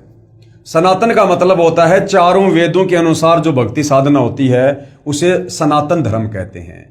और चारों वेदों से ऊपर जो पांचवा वेद है, सूक्ष्म वेद, जिसको स्वयं कबीर परमात्मा ही तत्वदर्शी संत के रूप में प्रकट होकर बोलते हैं, समझाते हैं कबीर वाणियों के माध्यम से। तो कबीर परमेश्वर जी का जो मानव धर्म है वो आदि सनातन धर्म है। तो आने वाले समय में विश्व में आदि सनातन धर्म ही रहेगा, बाकी सारे धर्म सतगुरु रामपाल जी के आदि सनातन में मिल जाएंगे। हिंदू, मुस्लिम, सिख, ईसाई, जैन, यहूदी, बौद्ध, मंगोली, जितने भी 2-4 हजार धर्म देश और दुनिया में हैं, वो सारे के सारे सतगुरु रामपाल जी के आदि सनातन धर्म में विलीन हो जाएंगे।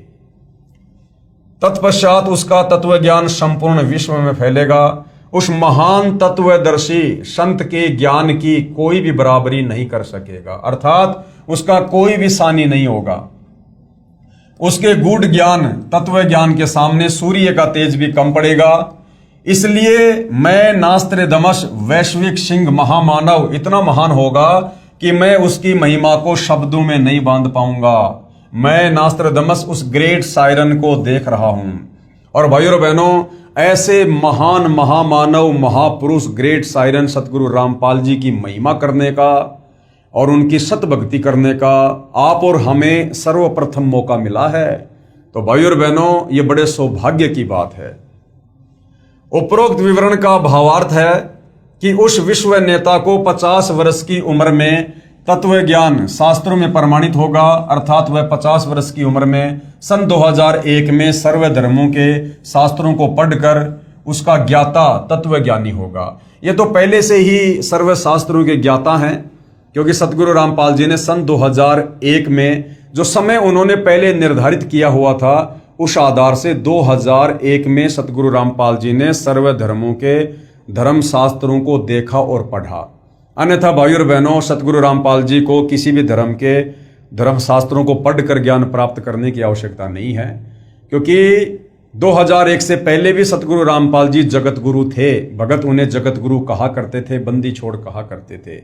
और जगत गुरु उसी को कहते हैं जो पूरे विश्व को ज्ञान दे, और पूरे विश्व को वही ज्ञान दे सकता है जिसको पूरे विश्व के धर्म ग्रंथों का ज्ञान हो। तो 2001 में तो मात्र हम भाई बहनों को धर्मशास्त्रों से परिचित करवाने के लिए सतगुरु रामपाल जी ने ये धर्मशास्त्र खोल खोल कर दिखाने शुरू किए हैं। अन्यथा सन 1994 से सतगुरु रामपाल जी आदरणीय गरीबदास जी के 5वें सूक्ष्म वेद सदग्रंथ साहिब से ही सत्संग कर रहे हैं, सदग्रंथ साहिब का खुलासा कर रहे थे। जो सदग्रंथ साहिब आज से 300 साल पहले आदरणीय गरीबदास जी ने लिखवाया था, उस सदग्रंथ साहिब में 24,000 वाणियां हैं, और वो 24,000 वाणियां पूरे विश्व की भाषाओं के शब्दों से लिपिबद्ध हैं। अब भाइयों और बहनों, सन 1994 से सतगुरु रामपाल जी पूरे विश्व की भाषाओं से परिपूर्ण सदग्रंथ साहिब का खुलासा कर रहे हैं। तो सोचिए, क्या सतगुरु रामपाल जी 2001 में शास्त्रों को देखकर उनका अध्ययन करके हमें समझाएंगे? अर्थात सतगुरु रामपाल जी सर्वज्ञ हैं। ये सर्व भाषाओं के और सर्व जीवों की भाषाओं के भी ये सतगुरु रामपाल जी ज्ञाता हैं। तो ये स्वयं कबीर परमेश्वर हैं। यहाँ परमात्मा वर्तमान परिस्थितियों के अनुसार आप और हमें समझाते हुए इस प्रकार की लीला करते हैं। तथा उसके पश्चात उस तत्व ज्ञान का ज्ञेय यानी जानने योग्य परमेश्वर का ज्ञान अन्य को प्रदान करने वाला होगा, तथा उसका आध्यात्मिक जन्म अमावस्या को होगा।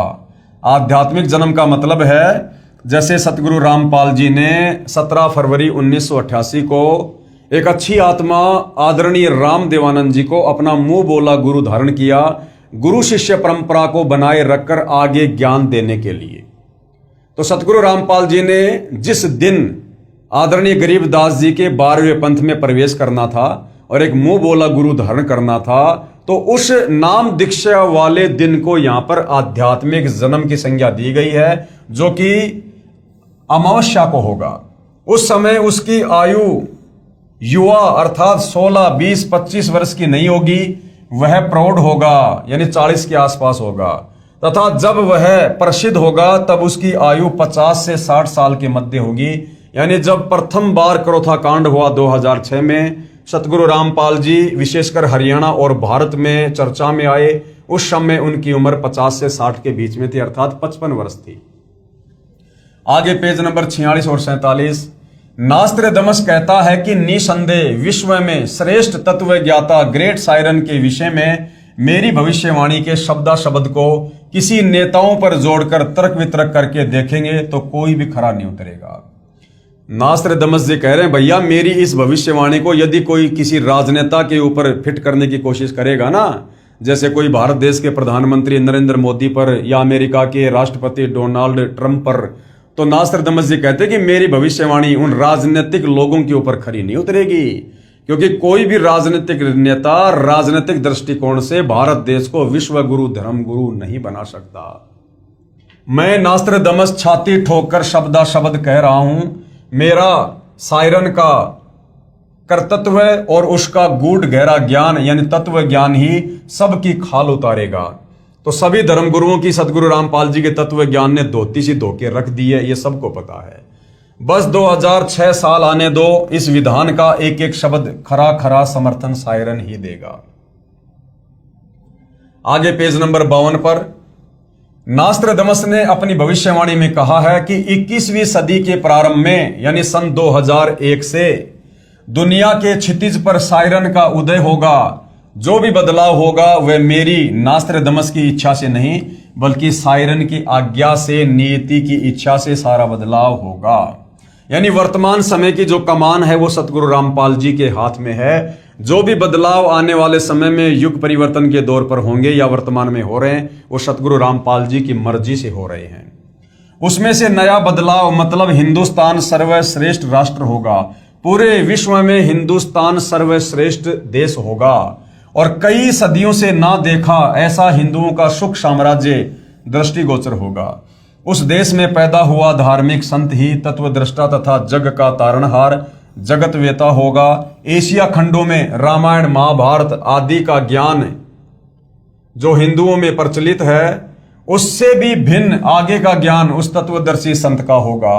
यानी जो ज्ञान हमारे चारों वेदों में और गीता जी में नहीं है, वो तत्व ज्ञान, वो 5वें वेद सूक्ष्म वेद का ज्ञान सतगुरु रामपाल जी ने आज भगत समाज को दिया है।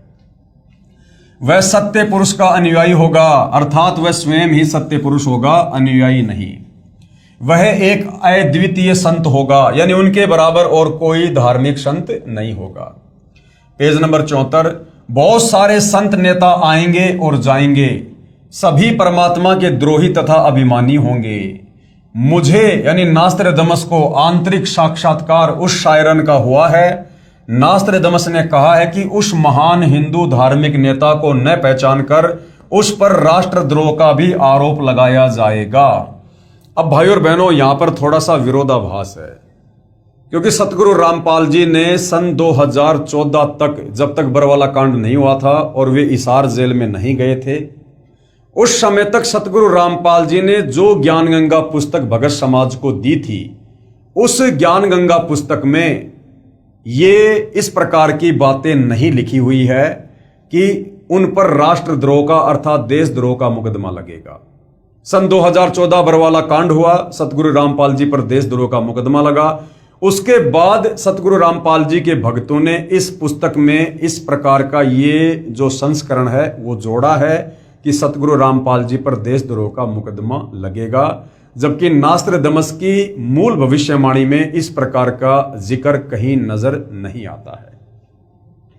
मुझे यानी नास्त्रदमस को दुख है कि वह महान धार्मिक नेता सायरन उपेक्षा का पात्र बनाया जाएगा, परंतु हिंदुस्तान का हिंदू संत आगामी अंधकारी भक्ति ज्ञान के अभाव से अंधे प्रलयकारी स्वार्थवश भाई भाई को मार रहा है, बेटा बाप से विमुख है, हिंदू हिंदू का शत्रु है, मुसलमान मुसलमान का दुश्मन बना है। धुंधुकारी यानी माया की दौड़ में बेसब्रे समाज यानी जगत को नया प्रकाश देने वाला सर्वश्रेष्ठ जगत जेता धार्मिक विश्व नेता की अपनी उदासी के सिवा और कोई अभिलाषा नहीं होगी। यानी वर्तमान में जो माया की हवस लोगों में जाग उठी है, पैसों के अलावा स्वार्थ के अलावा दुनिया को कुछ भी दिखाई नहीं दे रहा, जिस कारण से ना आपस में भाई भाई का प्यार रहा, ना बाप बेटे में कोई मर्यादा रही, ना भाई बहन का कोई प्यार रहा। तो कहते हैं कि वो शायरन, वो तत्वदर्शी संत अपने ज्ञान के प्रभाव से लोगों को अपनी शरण में लेकर इस माया की दौड़ में दौड़ रहे व्यक्तियों को शांति प्रदान करेगा। अर्थात उनको समझ आएगा कि भैया ये काल का 21 ब्रह्मांड है, ये खोकापुर है, और यहाँ पर तुम्हारे को धोखा देने के लिए झूठा सुख काल ने दिया हुआ है। ये काल ने 21 ब्रह्मांड तप करके प्रदान किए हैं। तुम यहाँ से सुई की नोक भी सतलोक लेकर नहीं जा सकते, ना मरने के बाद में तुम नरक में लेके जा सकते, ना लक 84 योनि में लेके जा सकते। तो फिर किस लिए दौड़ रहे हो, किस लिए भाग रहे हो? जो काम करना चाहिए था परमात्मा की प्राप्ति के लिए सत भक्ति वाला, वो काम तुम शुरू भी नहीं कर रहे। तो इस प्रकार से तत्व ज्ञान देकर और फिर सत भक्ति मंत्र देकर जो है लोगों को वो शांत करेगा, लोगों के मन की अभिलाषाओं को शांत करेगा। अर्थात मानव उद्धार के लिए चिंता के अतिरिक्त कुछ भी स्वार्थ नहीं होगा। तो भाई और बहनों, वर्तमान में हम देख रहे हैं कि परमार्थ के लिए, परमार्थ क्या है? आप और हम आत्माओं को सतलोक भेजना, हमारी मुक्ति, ये सबसे बड़ा परमार्थ है। तो वर्तमान में परमार्थ के लिए निस्वार्थ भाव से यदि इस धरती पर कोई धार्मिक नेता यदि इतना संघर्ष कर रहा है तो केवल सतगुरु रामपाल जी हैं। अर्थात मानव उद्धार के लिए चिंता के अतिरिक्त, यानी लोगों के मोक्ष की चिंता के अलावा उनका कुछ भी स्वार्थ नहीं होगा, ना कोई अभिमान होगा। ये मेरी भविष्यवाणी की गौरव की बात होगी कि वास्तव में वह तत्वदर्शी संत संसार में अवश्य प्रसिद्ध होगा। उसके द्वारा बताया गया ज्ञान सदियों तक छाया रहेगा। वह संत आधुनिक वैज्ञानिकों की आंखें चक्काचौंध करेगा। यानी आने वाले समय में ऐसे ऐसे प्राकृतिक परिवर्तन होंगे जो सतगुरु रामपाल जी के आशीर्वाद से होंगे। ये विज्ञान भी दांतों तले उंगली दबाएगी। ऐसे आध्यात्मिक चमत्कार करेगा कि वैज्ञानिक भी आश्चर्य में पड़ जाएंगे। जैसे ऐसे ऐसे लोग सतगुरु रामपाल जी की शरण में आकर पुनर्जीवन प्राप्त करके भक्ति कर रहे हैं, जिनको डॉक्टरों ने, बड़े बड़े हॉस्पिटल ने मना कर दिया था कि भैया अब आगे आपका जीवन शेष नहीं है, धरती पर कोई भी शक्ति आपको नहीं बचा सकती। और वही लोग सतगुरु रामपाल जी की शरण में आकर उसके बाद फुदकते फुदकते अपना सर्व कार्य कर रहे हैं। और जब वापस जाकर डॉक्टरों को रिपोर्ट दिखाते हैं तो डॉक्टर भी आश्चर्यचकित हो जाते हैं कि भाई आपके ऊपर तो किसी परम शक्ति का हाथ है, अन्यथा आपका जीवित रहना तो नामुमकिन था। उसका सर्व ज्ञान शास्त्र प्रमाणित होगा। मैं नास्त्रदमस कहता हूं कि बुद्धिवादी व्यक्ति उसकी उपेक्षा ना करे। अर्थात भैया उनको कोई छोटा समझने का प्रयास ना करे, उनकी निंदा ना करे, उनको हल्के में ना ले, उसे छोटा ज्ञान दीप ना समझे, कोई छोटा मोटा संत महात्मा ना समझे सतगुरु रामपाल जी को। और क्या कह रहे हैं आगे नास्त्रदमस जी, बहुत ही महत्वपूर्ण बात है। उस तत्ववेता यानी उस तत्व ज्ञानी महामानव सायरन को सिंहास नस्त करके, यानी सिंहासन पर बैठा के, विराजमान करके, यानी आसन पर बैठाकर उसको आराध्य देव मानकर, आराध्य देव यानी अपना इष्ट देव, अपना परमेश्वर, अपना भगवान मानकर, कबीर देव मानकर पूजा करें। वह आदि पुरुष का अनुयायी दुनिया का तारणहार होगा। यहां से इस अनुयायी शब्द को हटा दीजिए, क्योंकि नास्त्रदमस जी जो है वो तत्व ज्ञान से परिचित नहीं थे। आज हमें गुरुदेव ने तत्व ज्ञान से परिचित करवा दिया है, इसलिए हम यही कहेंगे कि वह आदि पुरुष दुनिया का तारणहार होगा, दुनिया को मोक्ष प्रदान करेगा। तो भाई और बहनों, इसके बाद में और भी बहुत सारे भविष्य वक्ता हैं जिन्होंने वर्तमान समय को लेकर सतगुरु रामपाल जी के ऊपर भविष्यवाणियां की हैं। जैसे सतगुरु रामपाल जी महाराज के समर्थन में अन्य भविष्य वक्ताओं की भविष्यवाणियां। तो अगले वीडियो में हम इन भविष्य वक्ताओं की भविष्यवाणियों को भी इस एपिसोड में शामिल करेंगे, ताकि हमें दृढ़ विश्वास हो कि वास्तव में यदि वर्तमान में धरती पर यदि कोई वास्तव में तत्वज्ञानी संत है, और यदि कोई हमें इस काल के भयंकर जाल से, जन्म मरण के चक्कर से, लक 84 योनियों की पीड़ा से, नरक के कष्ट से और तपस्या के दंड से बचाकर हमारा पूर्ण मोक्ष कर कर सतलोक भेज सकता है, तो केवल सतगुरु रामपाल जी हैं। तो भाई और बहनों, इस पवित्र पुस्तक ज्ञान गंगा पर आज हमारा ये 22वें नंबर का वीडियो है। परमेश्वर सतगुरु रामपाल जी के आशीर्वाद से हमें अध्यात्म के विषय में बहुत ही बढ़िया बढ़िया जानकारी प्राप्त हो रही है, और हमारी रुचि भक्ति करने में दिन दोगुनी रात चौगुनी बढ़ेगी। और अन्य भाई बहन जो अभी सतगुरु रामपाल जी से दूर हैं, अर्थात उनके सत्संग नहीं सुन रहे हैं, और आने वाले समय में क्या क्या घटनाएं विश्व में घटित होने वाली हैं जो अपरिचित हैं, तो उन भाई बहनों से हम प्रार्थना कर सकते हैं कि भाई समय रहते जाग जाओ, होश में आ जाओ। सतगुरु रामपाल जी के यूट्यूब पर सत्संग सुनकर उनके ज्ञान को समझकर उनकी शरण ग्रहण कर लो। आने वाले समय में आप भी बचोगे, आपके परिवार का भी बचाव होगा। अन्यथा भाई और बहनों, ये युग परिवर्तन का दौर है और भयंकर रूप से जन हानि होगी, धन हानि होगी, त्राहिमाम मचेगा। कहीं प्राकृतिक आपदाएं होंगी तो कहीं मानव निर्मित आपदाएं होंगी, जैसे कि युद्ध, महायुद्ध, गृह युद्ध, परमाणु युद्ध आदि आदि। तो उस समय धरती पर आपको कोई भी देवी देवता, आपका कोई भी इष्ट देव, आपका कोई भी धन दौलत, आपका कोई भी रिश्तेदार, कोई भी नेता आपको नहीं बचा पाएगा।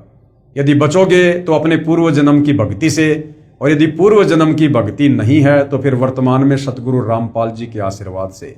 और सतगुरु रामपाल जी का आशीर्वाद मिलेगा उनके ज्ञान को समझकर, उनसे उपदेश लेकर भक्ति करने से।